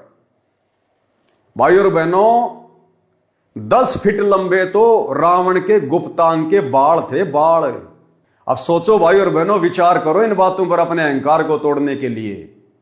आज के इंसान की इतनी हाइट नहीं है जितने बड़े रावण के गुप्तांग के बाल थे। अब सोचिए हम किस बात का घमंड करें, हमारी औकात क्या है। इसीलिए परमात्मा हमें बारंबार समझाते हैं, मर्द गर्द में मिल गए रावण से रणधीर, कंस केश चानोर से हिरणाकुश बलबीर। और तेरी क्या बुनियाद है, तू पेंडा पंथ पकड़, गरीब दास हरि भक्ति बिन तेरा खाली रहसी खेत। कि मर्द गर्द में मिल गए रावण जैसे मर्द, कंस जैसे, हिरण्यकश्यप जैसे, वास्तव में जिनको मर्द कह सकते हैं, जो शरीर से भी मर्द थे, बलशाली थे, धन से भी थे। कहते हैं उल्टे काम कर करके आज उनका धरती पर खोज भी नहीं है। और उनकी तुलना में तुम इस कलयुग के छोटे छोटे जीव, यानी भाइयों और बहनों, अगर रावण से हम वर्तमान में अपनी तुलना करें तो हाइट के मामले में जैसे हमारे सामने धरती पर मेंढक होता है, हम केवल इतने हैं, इतने। तो किस बात का घमंड करें, किस बात का अहंकार करें। अगर किसी के पास ज्यादा संपत्ति है, कोई बहुत बड़ा नौकरी वाला है, जिसके पास बड़ा सा मकान है, कोई फार्म हाउस है, 2-4 प्लाट हैं, तो परमात्मा कहते हैं रावण से कंपैरिजन कर लिया करो कि तुम्हारे जैसे कितने चले गए। 100 करोड़ तो जिसके बॉडीगार्ड थे, बॉडीगार्ड। 48 किलोमीटर ऊंचा जिसका महल था, और वो भी सोने का। भाई और बहनों, हम कहीं नहीं टिकते, कहीं भी। इसलिए परमात्मा से वर्तमान में यदि हमें कुछ मांगना है तो भक्ति, जो भक्ति रावण के पास नहीं थी। जिस धन के अभाव में रावण मर गया, जिस धन को रावण भी प्राप्त नहीं कर पाया, आज हम वो अनमोल वस्तु प्राप्त कर सकते हैं। क्योंकि आज हमें मौका है, वो दाता धरती पर प्रकट है, सतगुरु रामपाल जी भगवान। तो हमने केवल परमात्मा से भक्ति मांगनी है, मर्यादा मांगनी है, आधीनी मांगनी है, दास भाव मांगना है। बाकी तो परमात्मा ठाठ कर देगा जितनी हमें यहां आवश्यकता होगी। और उसके बाद फिर सदा के ठाठ, फिर सदा के ठाठ के लिए परमात्मा सतलोक में बैठा देगा। फिर हमने झांक के भी नहीं देखना इधर। तो भाई और बहनों, इस प्रकार से हमने अपनी औकात में, अपनी हैसियत में रह के और अपने गुरु को सर्वे सर्वा मानकर, सब कुछ मानकर हमने भक्ति करनी है। और दूसरी बात, जिसका बाप पहलवान है, जिसका बाप सावरिया सेठ है, फिर बेटे ने पहलवान बनने की क्या जरूरत है भाई। अरे जिसका बाप पहलवान है उसके बेटों को छेड़ कौन देगा। जिसका बाप सावरिया सेठ है, जगत सेठ है, तो उस बेटे को कभी धन की कमी रहती है क्या, किसी चीज के भरोसे रहता है क्या। जब हमारा बाप सतगुरु रामपाल जी भगवान सर्वगुण संपन्न है, तो क्यों ना हम इन्हीं की गोद में बैठकर खाएं पिएं, मौज मस्ती करें, अपनी भक्ति करें, मर्यादा निभाएं। हम क्यों टेंशन में पड़े। अरे जिस आदमी को गाड़ी चलाने के लिए ड्राइवर मिला हुआ है, वो मूर्ख आदमी है जो खुद गाड़ी चला रहा है। आराम से सीट पे बैठ, अपनी कोई पढ़ाई कर, अपना मोबाइल में अपना कोई धार्मिक कोई अपनी चीज देख, आराम से नींद आवे तो सो जा। ड्राइवर गाड़ी चला रहा है ना। तो इसी प्रकार पूरी सृष्टि का ड्राइवर सतगुरु रामपाल जी भगवान, आज सीधा सीधा हमारा बाप हमारे गुरु रूप में घर घर में प्रकट। तो भाई और बहनों, फिर हम क्यों टेंशन लें, हम क्यों सिर में दर्द करें ये दुनिया की दौलत मांग के। इसलिए हमने तो अपने गुरुदेव के चरणों में दास भाव से बैठे रहना है। परमात्मा यहां के भी सर्व सुखों को प्राप्त करवा देगा जो आवश्यक होंगे, भक्ति में बाधक नहीं होंगे। लंका के राजा रावण के महल की सबसे ऊपर की मंजिल 4 योजन यानी 1 योजन 12 किलोमीटर का होता है, इतनी ऊंची थी। उसमें रावण नौजवान स्त्री के साथ संभोग करता था। संभोग यानी सेक्स करते समय दोनों स्त्री पुरुष के वीर्यपात होने की मात्रा 1.25 मण, 1 मण में 40 किलोग्राम होता है, इतनी होती थी, यानी 50 किलोग्राम, आधा क्विंटल होती थी। वाणी नंबर 260 से 317 तक। और भाई और बहनों, परमात्मा ने फिर एक सत्संग में बताया कि जो कुंभकर्ण था, कुंभकर्ण रावण का भाई, वो तो रावण से भी कई गुना ऊंची हाइट का था, कई गुना ऊंची हाइट का। और रावण का भाई कुंभकर्ण ब्रेकफास्ट में यानी नाश्ते में 100 जोटों का मांस खाता था। रावण तो भोजन करते समय 100 जोटों का मांस खाता था और कुंभकर्ण केवल नाश्ते में ब्रेकफास्ट में ही 100 जोटों का मांस खाता था और 100 मट के दारू के। अब सोचो वो कुंभकर्ण जो भोजन करता होगा दोपहर का या रात का, उस समय क्या खाता होगा। और उस कुंभकर्ण को नींद से उठाने के लिए परमात्मा ने बताया 12,000 बलशाली योद्धा, यानी उस समय 100 फुट की हाइट थी, 12,000 सैनिक 100 फुट के उसको उठाने के लिए उसके जो है मुगदर मारा करते थे, चोट मारते थे उसके भयंकर भयंकर। और कहते हैं कुंभकर्ण की नाक में, एक साइड का जो नाक है ना, जैसे 2 छेद है नाक में, एक साइड के नाक के छेद में 2 हाथी आ जाते थे, इतना चौड़ा उसका एक साइड का नाक का छेद था। तो सोचो भाई और बहनों वो कुंभकर्ण क्या होगा।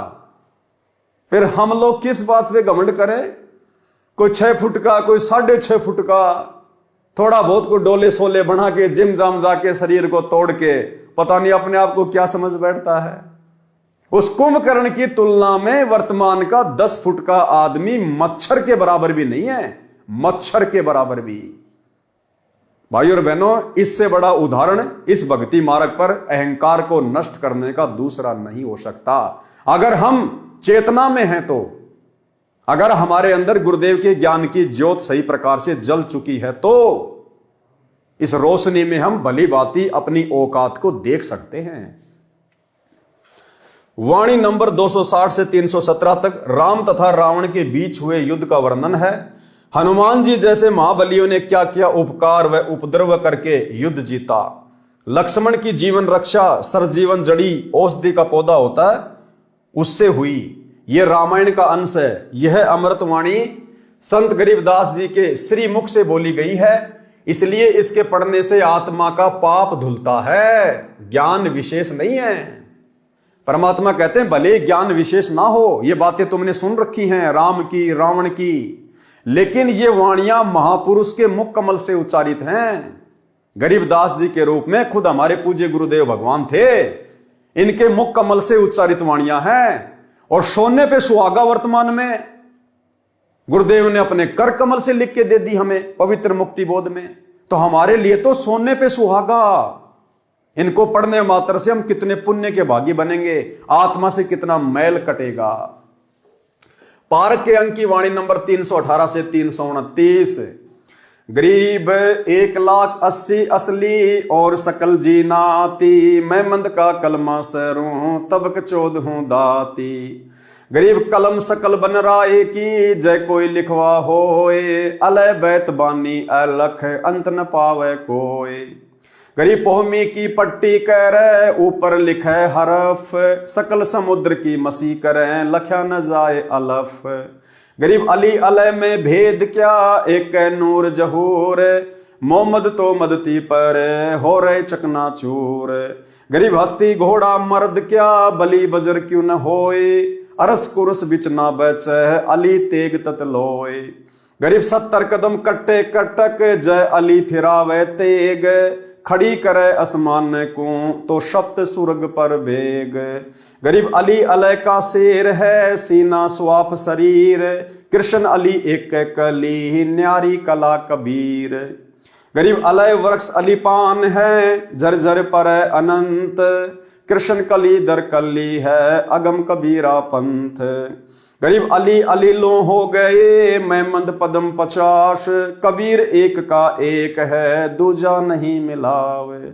गरीब जबराइल जुबान परी, मैं काइल मुकट, असराफिल कबली दरे, अजाजिल ओ घट।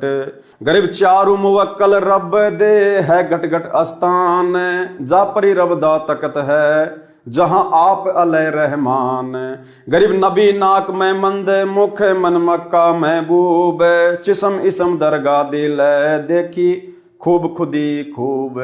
यानी ये अरबी फारसी उर्दू पता नहीं कौन कौन सी भाषाओं के शब्द हैं, क्योंकि आदरणीय गरीबदास जी ने अपने सदग्रंथ साहिब में अपनी 24,000 वाणियों में विश्व की सभी भाषाओं का समावेश किया है। विश्व के हर देश की भाषा का शब्द इन वाणियों में है, जो 24,000 वाणियां अमर ग्रंथ में है। तो पहली बात तो भाई और बहनों, आप और हमारे को यहीं पर विश्वास हो जाना चाहिए कि पूरे विश्व की भाषा को कौन जान सकता है। आज वर्तमान में पूरे विश्व की भाषाओं के समावेश युक्त इस सदग्रंथ साहिब का अनुवाद कौन कर रहा है? केवल सतगुरु रामपाल जी परमेश्वर। तो पूरे विश्व की भाषा कौन जान सकता है? केवल परमेश्वर। तो सतगुरु रामपाल जी स्वयं खुदा हैं, अल्लाह हैं, परमेश्वर हैं। अन्यथा 300 साल हो गई गरीबदास जी को ये वाणियां लिखे हुए, आज तक कोई गरीबदास पंथी भी इनका सरलार्थ नहीं कर पाया। केवल पाठ पाठ करते हैं, जैसी वाणियां हैं वैसा ही बोलते रहते हैं, लेकिन सरलार्थ सन 1994 से सतगुरु रामपाल जी परमेश्वर ने शुरू किया। तो भाइयों और बहनों, ये विश्व की बहुत सारी भाषाओं के शब्द हैं, इनको पढ़ने मात्र से हमारे पाप कर्म कटते हैं। अब गुरुदेव ने बताया जैसे रोगी है और डॉक्टर ने उसको औषधि दे दी, उसको मेडिसिन दे दी, टैबलेट दे दी खाने के लिए। अब उस रोगी को नहीं पता, वो तो बेचारा गांव का आदमी, वो तो अनपढ़ आदमी है, उसको नहीं पता ये टैबलेट कौन सी कंपनी की है, क्या क्या इसमें साल्ट हैं, कैसे कैसे ये बनी है, कुछ नहीं पता। उसको चाहे जहर की गोली दे दो, वो तो विश्वास करके खा लेगा कि डॉक्टर दे रहा है। तो इसी प्रकार उस रोगी को नहीं पता है, लेकिन उसके बावजूद भी वो टैबलेट उसके ऊपर काम करेगी, उसके रोग को साफ करेगी। इसी प्रकार ये अमृतवाणी इस भक्ति मार्ग में जन्म मरण के दीर्घ रोग को काटने के लिए आप और हमारे लिए मेडिसिन है। और सर्वश्रेष्ठ डॉक्टर वैद्य, आध्यात्मिक वैद्य सतगुरु रामपाल जी परमेश्वर जी के द्वारा निर्मित हैं।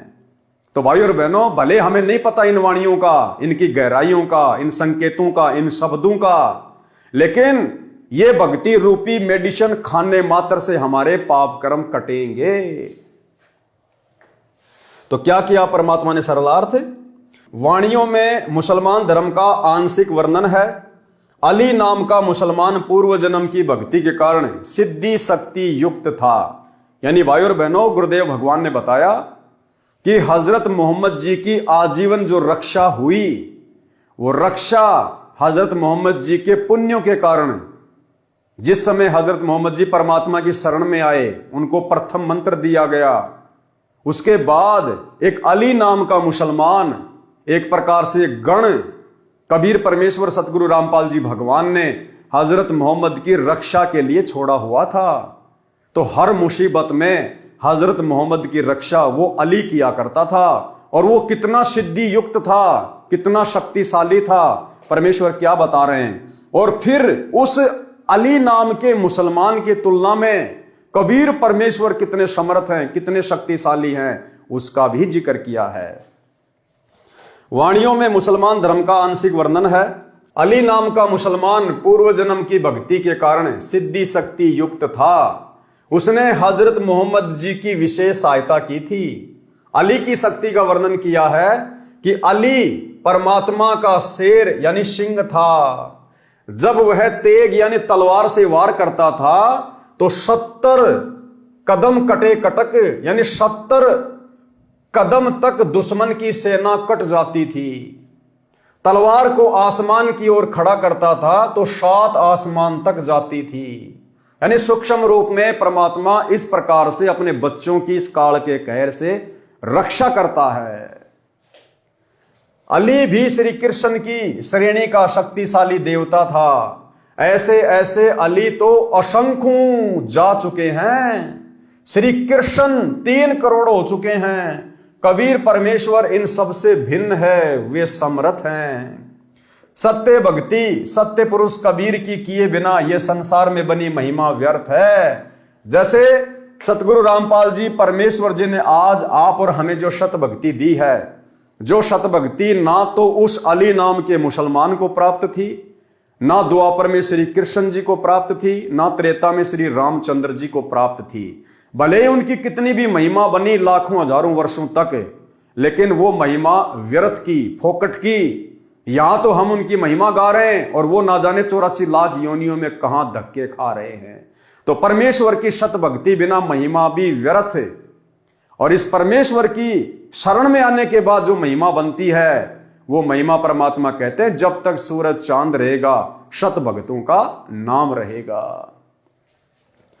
सत्य भक्ति सत्य पुरुष कबीर की किए बिना ये संसार में बनी महिमा व्यर्थ है। अली जैसे अलीलों हो चुके हैं। अली जिसकी शक्ति के बारे में गुरुदेव ने बताया, परमात्मा कहते हैं ऐसे अली तो अलीलों, शंख पदम अलील खलील जो ये काउंटिंग होती है, कहते हैं ऐसे तो अलीलों जा चुके हैं, अलीलों। अब बताओ, आप और हमें पता है? हमें तो इस अली का पता चला अब जो गुरुदेव भगवान ने बताया। मालिक कहते हैं ऐसे अली तो अलीलों होके जा चुके हैं, अलीलों, शंख पदम नील करोड़ अरब खरब अलील, इतने होके जा चुके हैं, कोई नामो निशान भी नहीं है उनका। और हजरत मोहम्मद जैसे 50 पदम हो चुके हैं, शंख नील पदम। हजरत मोहम्मद जैसे तो 50 पदम अवतार पैगंबर होके जा चुके हैं। लेकिन कबीर परमेश्वर एक का एक है। इस परमेश्वर की स्थिति में, इसकी शक्ति में कोई बदलाव नहीं आता। कबीर परमात्मा एक का एक है। पारक के अंक की वाणी नंबर 330 से 351। गरीब चिसम इसमें जोरी जरी खेचे दम दुर्बीन, कूरम्ब नाद उदगार गति परसे देवा तीन। गरीब तीहूं देवा दिल में बसे, ब्रह्मा विष्णु महेश, प्रथम इनकी बंदना सुन सतगुरु उपदेश। गरीब सुन सतगुरु उपदेश को कहीं समझाऊं तो ही, त्रिकुटी कमल में बैठ कर उल्टी पवन समोए। गरीब उल्टी पवन समोए कर नाभ कमल में आन, नाभ कमल में बैठ कर जावा करो बयान। गरीब वायु धनंजय बस कर जीते पान अपान, किरकल सूदा मिटाए कर सहस कमल मुख ध्यान। गरीब सहस कमल दल जगमग झिलमिल रंग अपार, जहाँ शक्ति माया कला धर्मराय दरबार। गरीब नौदर तो प्रकट है 10वां सुषमण जान, एकादश अरु द्वादश का बिरले ही को ज्ञान। 11वें द्वार का और 12वें द्वार का तो केवल बिरले को ही पता चलता है, और वर्तमान में वो बिरला शक्ति है सतगुरु रामपाल जी भगवान। इनके बताने के बाद अब पूरे विश्व को पता चल गया। गरीब कैसे पाऊं विधि कहो, दीजे मोही बताए, कल कूची मोशों कहो कौन पंथ को रा। गरीब तिलजे है उन्मान्य है बटक बीज विस्तार, त्रिवेणी के घाट चढ़ी देखो मुक्ति द्वार। गरीब दो दल का जहां कमल है, जहां वहां ओगट घाट, तिल परवान खिड़की लगी सहजे खुले कपाट। गरीब दो दल का जहां कमल है, अगम द्वार बैराट, मकर तार डोरी गहो चली सतगुरु की बाट। गरीब स्थूल दे का भेद कहाँ, अब सूक्ष्म कहूं विस्तार, या में भी दर द्वादश हैं कोई न पाया पार। सरलार्थ, इन वाणियों में भक्ति मार्ग बताया है, कमलों का वर्णन है। संत गरीबदास जी ने पाठ करने यानी ग्रंथ को पढ़ते समय पाठी के लिए रह रहकर प्रत्येक विषय को दोहराया है ताकि याद बनी रहे।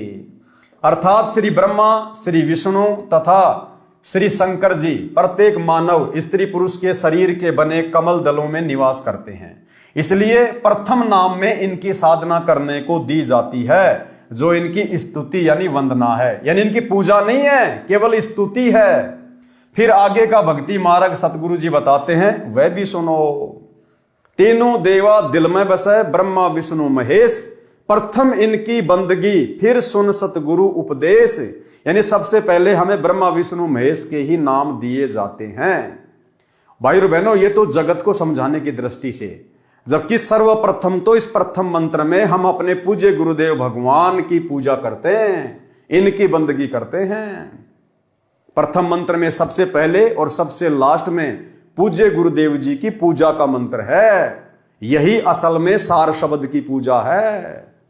कि बीच के मंत्र तो परमेश्वर ने शरीर के कमल में बसे हुए इन देवी देवताओं के इसलिए दिए हैं क्योंकि हम इनके अधीन हैं, इनके लोक में रह रहे हैं, इनका हमारे ऊपर कर्जा हो चुका है। हम यहां जो इस पृथ्वी पर अन्न उपजा रहे हैं, काजू किशमिश सेव संतरे खा रहे हैं, अन्न खा रहे हैं, हवा ले रहे हैं, सूर्य का प्रकाश ले रहे हैं, ये इस काल ने तपस्या करके परमात्मा से प्राप्त किए हुए हैं और यहां मैनेजर बना दिया ब्रह्मा विष्णु महेश को। तो हम ये जो सुविधा ले रहे हैं ना, इसके बदले हम कर्जवान हो रहे हैं। तो परमेश्वर ने इनके मंत्र केवल इसलिए दिए हैं ताकि हम इनकी साधना करें, इनकी मजदूरी करें और हम इनके कर्जे से मुक्त हो जाएं। इनके मंत्रों का जाप करना इनकी पूजा करने में नहीं आता है। असली पूजा तो अपने गुरुदेव भगवान की है। वाणी नंबर 332 से 351 में कमलों का वर्णन है, जो पहले कई बार बता दिया है। कबीर सागर के सरलार्थ में भी परमात्मा ने कई बार कमलों के विषय में खुलकर समझा दिया। आगे ब्रह्म वेदी तथा ब्रह्म काल अंगों में विस्तार से किया गया है, वहां पढ़ें। वाणी नंबर 349 का सरलार्थ है। इस वाणी में स्पष्ट किया है कि कुछ साधक व संत सुरती कमल को अंतिम मंजिल मानते हैं। यह तो काल का बंधन यानी बंधन यानी जाल है। इससे आगे नृत्य कमल है, जो मोक्ष का मूल है, मुख्य कारण है। परंतु सतलोक वाला मोक्ष तो नृत्य कमल से भी आगे है, यानी सुरती नृत्य से भी दूर है सतलोक। उसको स्थूल शरीर त्याग कर ऊपर जाकर ही देख पाओगे। सत्य साधना करते रहो। पारक के अंक की वाणी नंबर 352 से 369। गरीब कंगरे कंगरे कलश हैं, कलश कलश लखी सूर, सूर सूर लखी चंद हैं, आवादन भरपूर। गरीब कंगरे कंगरे केवड़ा, लख लख फूल भलंत, लख लख मोती मुक्ति फल, बुझ बिरले संत। गरीब नहीं कंगूरे हेम के, नहीं ये सूरज चंद, पारख कनी पहार है, अवगत परमानंद। गरीब जगर मगर ज्योति करे, तहां राय बेली चंबेल, कमल केत की खिल रहे, भवर गुंजना खेल। गरीब अवगत नगर निदानपुर, बंगले लाल किवार, शंख मुनि सिजदे करे, शिव बर्मा शिकदार। गरीब बिन मुख सारंग राग सुनी, बिन ही तंती तार, बिन सुर अलगोजे बजे, नगर नाच घुमार। गरीब शंख असंखों जो जन, चौपड़ के बहजार, कशक नहीं कसनी नहीं, गली गली सिकदार। गरीब तर्क नहीं तोरा नहीं, नहीं कसीस कबाब, अमृत प्याले मद पीवें, बाठी चवें शराब। गरीब मत वाले मस्तान पूरे, गली गली गुलजार, शंख शराबी फिरत हैं, चलो ताश बैजार। गरीब शंख शंख पद्मनी नचे, गावे शब्द सुभान, चंद्र बदन सूरजमुखी, नहीं वहां मान गुमान। गरीब शंख हिंडोले नूर नग, झूले संत हिजूर, तकत दणी के पास कर, ऐसा मुल्क जहूर। गरीब नदी नाव नाले बगे, छूटे फुहारे सुन, भरे होद सरबर सदा, नहीं पाप नहीं पुण्य। गरीब नहीं कोई भिक्षुक दान दे, नहीं हार व्यवहार, नहीं कोई जामे मरे, ऐसा देश हमारे। गरीब बाजे घंटा ताल घन, मंजीरे डफ झांझ, मुरली मधुर सुहावनी, निस्बा सर अरु सांझ। गरीब दरवन दमा में बाजही, सेनाई और भेर, शंख तूर तुतकार है, हरदम सुनिए टेर। गरीब बीन बिहंगम झमकही, तनक तंबूरे तीर, राग खंड नहीं होत है, बंद्या रहत समीर। गरीब ताल ख्याल सुर एक गति, राग 36 बैन, सुने तो सन्मुख शीस दे, बिना राग सब फैन। पूज्य गुरुदेव भगवान ने हमारी आत्मा को जगाने के लिए सतलोक में कैसे कैसे सुख है, कितना आनंद है, कितनी मौज मस्ती है, इनका यहां पर जिक्र किया है। गुरुदेव भगवान कह रहे हैं कि यहां जैसे कोई एक बोतल शराब की पीकर और बिल्कुल नशे में चूर होके लड़खड़ाता हुआ चलता है, होश खोके, परमात्मा कहते हैं उस सतलोक में इतना नशा तो ऑटोमेटिक रहता है जैसे यहां पर कोई 100 बोतल शराब की पी ले। लेकिन वो नशा यहां की तरह नहीं होता कि कुछ होश ही नहीं है, कहां पेशाब कर रहा, कहां लैट्रिन कर रहा है। कहते वहां पर हर आत्मा के अंदर इतना नशा तो ऑटोमेटिक रहता है, इतना खुमार चढ़ा रहता है, इतना मदहोश रहता है, इतना आनंद है वहां पर। और भी बहुत सारे सुख भाई और बहनों, अब इन वाणियों को आप और भगत भाई बहन उस तरह से नहीं समझ सकते हैं, नहीं समझा सकते हैं। जिस प्रकार से हमारा बाप इन वाणियों का जूस निकालकर हमें पीने के लिए दे सकता है। तो भाइयों और बहनों, जैसे जैसे परमात्मा ने इन वाणियों का सरलार्थ किया है, थोड़ा बहुत उसी हिसाब से हम इनको ग्रहण करते चलेंगे। गरीब शंख किरनी जहां झिलके ही, शंख पद्म प्रकाश, शंख कला कल धूते है जहां हमारा बास। शंख पद्म प्रकाश, श्री कृष्ण जी के पैर में एक पद्म था, उसी से उसकी ख्याति हो गई, चमकता था। परमात्मा कहते हैं वहां शंख पद्मों जितनी रोशनी सतलोक में ऑटोमेटिक। सरलार्थ, इन वाणियों में सतलोक का वर्णन है। कहा है कि सत्यलोक में सब प्रकार का नृत्य होता है, सब प्रकार के राग होते हैं। सतलोक का संगीत मन भावन है, वहां पर अनेकों सुंदर स्त्रियां नृत्य करती हैं, वहां कोई दुराचार नहीं। जैसे यहां पर पहले होता था मुजरा, बड़े बड़े लोग, पैसे वाले लोग कोठों पे जाया करते थे, बंद कोठे में लड़की नाचती थी, वो आनंद लेते थे। उसके बाद में थोड़ा ये विज्ञान आगे बढ़ी, बॉलीवुड शुरू हो गया, फिल्में शुरू हो गई, सरेआम लड़कियां टीवी चैनलों पर नाचने लग गई, फिल्मों में नाचने लग गई। तरह तरह के संगीत, गाने बजाने, मधुर मधुर आवाजें फिल्मी गानों के रूप में आप और हमें सुनने को मिली। परमात्मा कहते हैं सतलोक की तुलना में यहां के राग, यहां के नाच गाने कुछ भी नहीं है, और ना यहां की औरतें। सतलोक में जो सुंदर सुंदर स्त्रियां हैं, उनके पैर के मैल के बराबर भी इस 21 ब्रह्मांड की सबसे सुंदर कोई स्त्री नहीं है। फिर पृथ्वी लोक की ये छोटी मोटी 4-5 फुट की स्त्रियों की तो भाई और बहनों बिसात ही क्या है। तो परमात्मा कहते हैं वहां पर शंखों स्त्रियां नृत्य करती हैं, नाचती हैं, मन भावना संगीत है। अगर वो संगीत यहां पर आप और हम आत्माओं को सुना दिया जाए, भाई और बहनों, हम जीना छोड़ देंगे, हम शरीर त्याग देंगे। ये आत्मा फिर शरीर में रह नहीं सकती, बेचैन हो जाएगी। जिस प्रकार धर्मदास जी सतलोक गए, वहां के ठाठ बाट देखे तो रोने लग गया कि मोहे ना भेजो भगवान हमसे बिगड़ी है, मोहे राख लियो भगवान हमसे बिगड़ी है। कि परमात्मा वो तो बहुत गंदा लोक है यहां की तुलना में, अब मुझे नीचे ना भेजो। तो भाई और बहनों, अगर वो संगीत और वो सुंदरता यदि परमात्मा हमें एक बार जरा सी झलक दे दे, हम यहां पर पागल हो जाएं, पागल, हम जी नहीं सकते यहां पर। अरे लड़का लड़की आपस में प्रेम कर लेते हैं युवा अवस्था में, और वो लड़का लड़की आपस में इतने पागल हो जाते हैं इस हाड़ मांस के शरीर में विषय वासनाओं को लेकर, अपने जन्मदाता मां बाप तक को छोड़ देते हैं, उनको ठोकर तक मार देते हैं।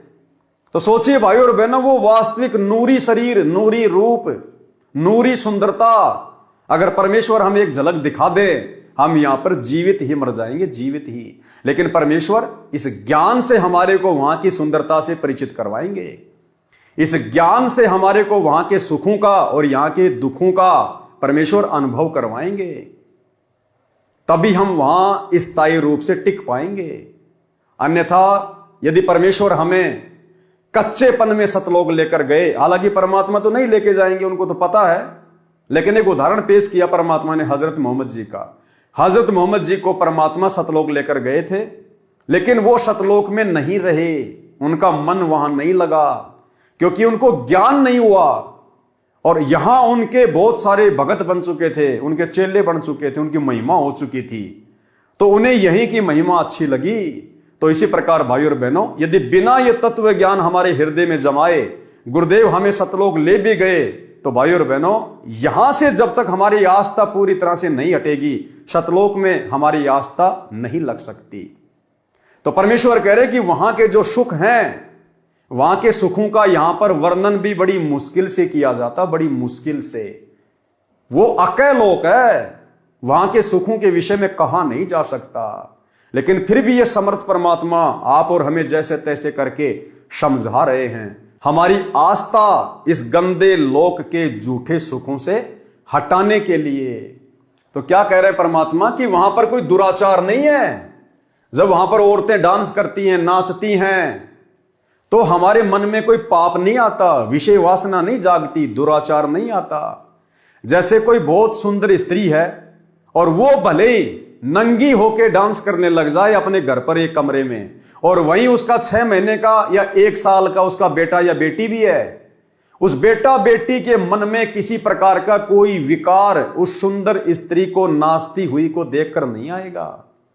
इसी प्रकार सतलोक में भाई और बहनों हमारा नूरी शरीर है, उस नूरी शरीर में विकार नहीं है, विषय वासना नहीं है, नामो निशान नहीं है, इसलिए वहां पर दुराचार नहीं है, मन में कोई मैल कोई पाप नहीं है। इन वाणियों में सतलोक का वर्णन है, कहा है कि सतलोक में सब प्रकार का नृत्य होता है। अब यहां का झूठा नृत्य और हाड़ मांस का शरीर उन एक्ट्रेस का, हीरोइन का, टट्टी पेशाब उनके शरीर में भरा पड़ा, थूक लार हैं जेर उनके शरीर में भरी पड़ी। हम तो उनका डांस देख के खुश हो रहे हैं और उसको पता नहीं कौन सी बीमारी ने घेर रखा है। वो दिखावट में हंस हंस के डांस कर रही है 2 पैसों के लिए, क्या पता उसको उस समय लैट्रिन लग रही है, पेट में दर्द हो रहा है, लेकिन झूठी मुस्कुराहट 2 पैसे कमाने के लिए, और हम उसको देख के खुश हो रहे हैं। परमात्मा कहते हैं जब सतलोक वाला डांस तुम्हें देखने को मिलेगा ना, इस डांस की तरफ तो कभी सौपन में भी मुंह नहीं करोगे, सौपन में भी। तो भाई और बहनों हमने तो गांठ बांध लेनी है, कमर कस लेनी है, सर के कफन बांध लेना है, हमने सतलोक चलना है। अब की बार सभी भाई बहन सतलोक में डांस देखेंगे, सतलोक में डांस करेंगे, सतलोक के सुख भोगेंगे, अपने परमात्मा से दिन रात उनके चरणों में उनकी चंपी करते समय, क्योंकि हमने गुरुजी को रिझाना पड़ेगा, प्रसन्न करना पड़ेगा। घर घर बेड लगवा दिए परमात्मा ने, इसीलिए लगवाए कि बच्चों मुझे प्रसन्न करो। तो सुबह शाम जैसे भी समय मिले परमात्मा की चरण चंपी करते समय हमने परमात्मा से बस यही मांगना है कि परमात्मा ये मेरा मनुष्य जन्म लास्ट, ये परमात्मा मुझे दोबारा जन्म मत देना इस गंदे लोक में, मालिक अगला जन्म मेरा सतलोक में। एक ही विनती। और दूसरी बात भाई और बहनों, जब हम गुरुदेव भगवान की चरण सेवा करते हैं तो चरण सेवा करने के बाद में कुछ समय हम भगत भाई बहन जो अपने घर पर बेड लगा रखा है उसके ऊपर अपना मत्था टेक कर, यानी अपने दोनों हाथ उस बेड के ऊपर यूं रखकर, जैसे कोई दुखी इंसान होता है और चारपाई के सारे यूं वो सर रख के सोचता है, विचार करता है, ऐसे ही गुरुदेव भगवान के चरणों की तरफ उनके आसन पर हम अपने हाथ रखकर अपने परमपिता परमेश्वर जी के चरणों में, और भाई और बहनों हम कुछ देर विचार करें शांत होकर आंखें बंद करके, जैसे गुरुदेव भगवान के जो चरण कमल हैं वो मेरे सिर के ऊपर रखे हैं और हम यूं शीश लगाए हुए चिंतन कर रहे हैं परमात्मा के उपकार के विषय में, उनके गुणों के विषय में, कैसे गुरुजी ने हमारा जीवन बदल दिया, कैसे गुरुजी ने हमें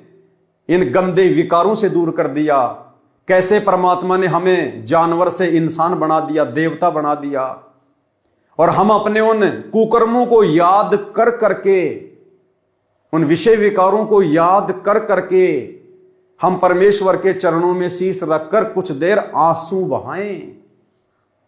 यानी जब भी हम गुरुदेव के चरणों की सेवा करें तो भाई और बहनों ये चिंतन करते हुए संसार की सारी चिंताओं को साइड में रख के 10, 15, 20 मिनट जितना भी आपका मन करे हमारी आंखों से आंसू निकलने चाहिए।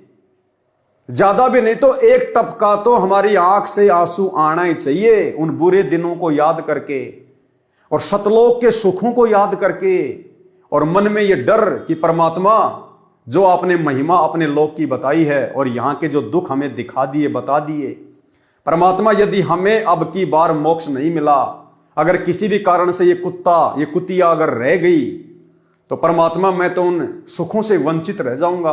फिर ना जाने हजारों करोड़ों लाखों युगों बाद ना जाने कब इस कलयुग की पिछली पीढ़ी में आप मेरा हाथ पकड़ोगे। तो ये भय होना चाहिए हमारे अंदर, और अपने गुरुदेव भगवान की मन मोहिनी सूरत को ध्यान में रखते हुए आधीनी से हमारी आंखों से ज्यादा भी नहीं तो भाई और बहनों 1 आंसू तो निकलना चाहिए। और जिस दिन आपकी आंखों से आंसू नहीं निकलते हैं तो समझ लेना उस दिन आपने उस श्रद्धा से, उस भाव से भक्ति नहीं की है। उस दिन आप संसार में ज्यादा रमे हैं आप अन्य सांसारिक कार्यों में, कोई काम धंधे में ज्यादा दिमाग लगाया आपने, उस दिन आपके मन में वो भाव जागृत नहीं हो पा रहे। क्यों? क्योंकि उस दिन भक्ति भाव ज्यादा आपके नजदीक नहीं रहा।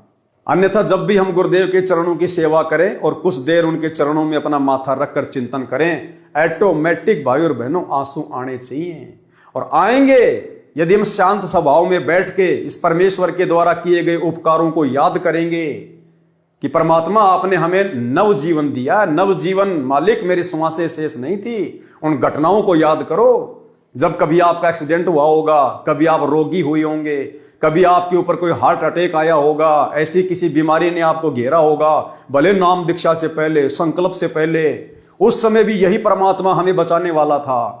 और वर्तमान में तो सौ सुख दे दिए। सबसे बड़ा सुख मानसिक सुख है, परम शांति।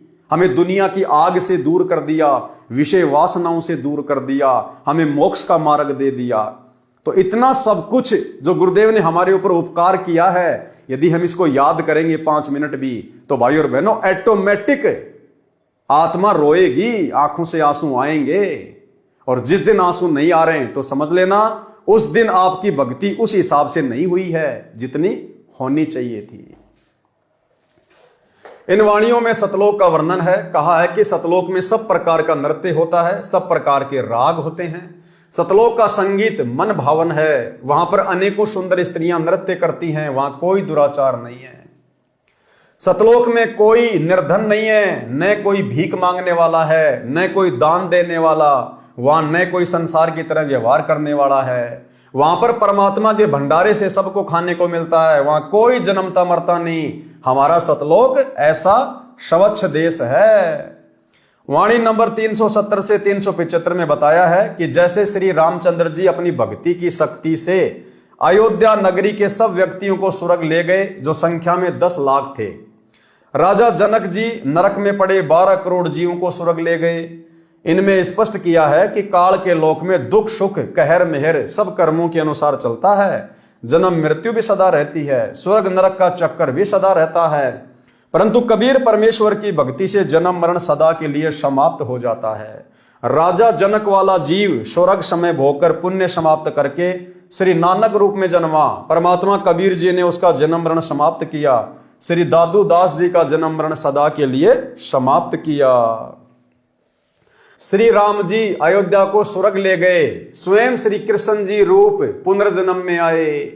राजा जनक 12 करोड़ को स्वर्ग ले गए, स्वयं श्री नानक जी के रूप में जन्म लिया। इसलिए परमात्मा कबीर जी की भक्ति से परम शांति यानी जन्म मरण से सदा के लिए मुक्ति मिलती है, तथा परम धाम यानी सत्य लोक मिलता है, जो सुख सागर है। परमात्मा कबीर जी का कलयुग में प्रकट होने का प्रकरण पारक के अंक की वाणी नंबर 376 से 380। गरीब 84 बंधन कटे कीनी कल्प कबीर, भवन चतुर्दश लोक सब टूटे जम जंजीर। गरीब अनंत कोटि ब्रह्मांड में बंदी छोड़ कहाए, सो तो एक कबीर है जननी जन्या न माए। गरीब शब्द स्वरूपी साहिब दैनी, शब्द सिंध सब माही, बाहर भीतर रम रहा जहां तहां सब ठाही। गरीब जल थल पृथ्वी गगन में, बाहर भीतर एक, पूर्ण ब्रह्म कबीर है अवगत पुरुष अलेख। गरीब सेवक होय के उतरे इस पृथ्वी के माही, जीव उदाहरण जगत गुरु बार बार बलि जाही। सरलार्थ, इन वाणियों में परमात्मा कबीर जी के कलयुग में प्राकाट्य का प्यारा वर्णन है, जो इस प्रकार है। वाणी नंबर 376 से 380 में परमात्मा कबीर जी की महिमा का वर्णन है। किसकी? परमात्मा कबीर जी की महिमा का वर्णन है। कहा है कि कबीर परमेश्वर बंदी छोड़ हैं, अनंत करोड़ ब्रह्मांडों में बंदी छोड़ के नाम से प्रसिद्ध हैं। बंदी छोड़ का अर्थ है कैदी को कारागार से छुड़ाने वाला। हम सब जीव काल ज्योति निरंजन की कारागार में बंदी यानी कैदी हैं। इस बंदी गृह से केवल कबीर परमात्मा ही छुड़ा सकते हैं।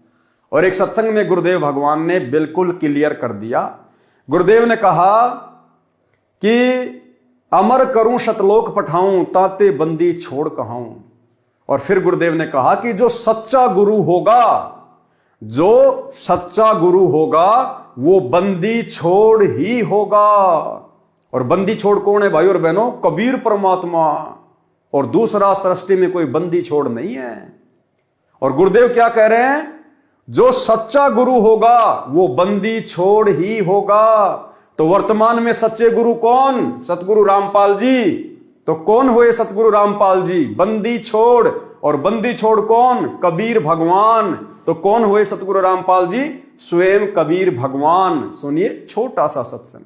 तो जल बूढ़त पकड़ो हाथा, अपने गुरु जी के प्रति ऐसी विनम्रता हो। बंदी छोड़ हे गुरु, क्योंकि गुरु होगा वो बंदी छोड़ ही होगा।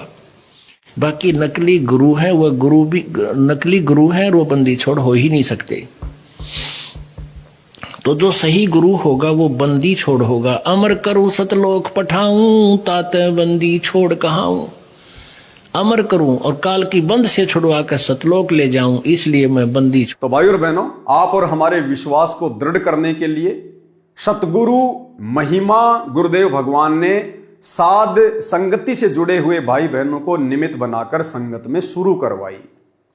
क्योंकि गुरु को परमेश्वर माने बिना इस सत भक्ति में गुरु ही परमात्मा होता है। एक सत्संग में गुरुदेव ने स्पष्ट कर दिया कि अगर कोई गुरु है तो केवल कबीर परमात्मा, दूसरा कोई गुरु हो ही नहीं सकता। सतगुरु तो इसलिए कहना पड़ गया क्योंकि नकली गुरु काल ने बहुत ज्यादा पैदा कर दिए, अन्यथा गुरु शब्द ही काफी है। और उस गुरु की भूमिका केवल कबीर परमात्मा ही करता है। गुरु यानी ज्ञान देने वाला। सृष्टि में जगत गुरु केवल एक ही है, कबीर भगवान। दूसरा कोई जगत गुरु नहीं हो सकता, बाकी सब जीव हैं। फिर परमात्मा ने, फिर धर्मदास जी चिंतित हो गए कि भगवान फिर कैसे बात बनेगी। तो परमेश्वर ने कहा कि 12 में पंथ, जब गरीबदास का पंथ चल चुका होगा, इन 12 में तो वो बात बने नहीं।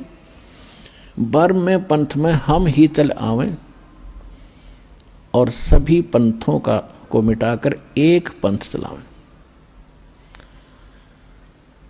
और 12 में पंथ में ये दास भेज दिया परमात्मा ना आए तो गरीबदास पंथ में रामपाल दास।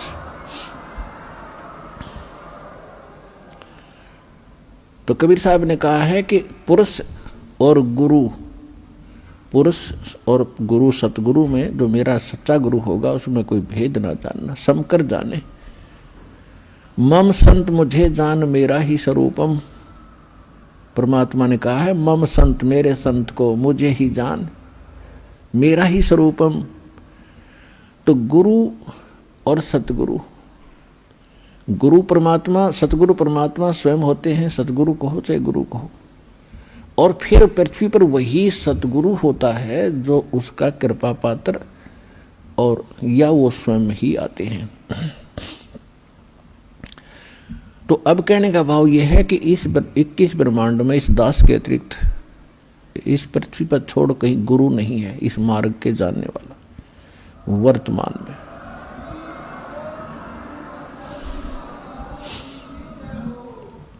अब हम वहीं आते हैं जहां से प्रसंग शुरू हुआ था। तो आज जो जगत गुरु की भूमिका कर रहे हैं, जो गुरु की भूमिका कर रहे हैं, सतगुरु की भूमिका कर रहे हैं, तत्वदर्शी संत की भूमिका कर रहे हैं, कौन? सतगुरु रामपाल जी परमेश्वर। तो इनके अलावा, हमारे पूज्य गुरुदेव के अलावा दूसरा कोई भगवान नहीं, कोई कबीर नहीं। ये बात जितनी जल्दी हमारे दिलो दिमाग में बैठ जाए हमारा भला, अन्यथा भाई और बहनों ये कलयुग की बिचली पीढ़ी भी हमारी व्यर्थ ही जाएगी। तो भाई और बहनों, आज की वीडियो में केवल इतना ही। गुरुदेव के आशीर्वाद से कल रात्रि 8 बजे सभी भाई बहन फिर से लाइव जुड़िए। तब तक सतगुरुदेव भगवान आप और हमें आज्ञा दें, इजाजत दें, आशीर्वाद दें। बंदी छोड़ सतगुरु रामपाल जी भगवान की जय हो।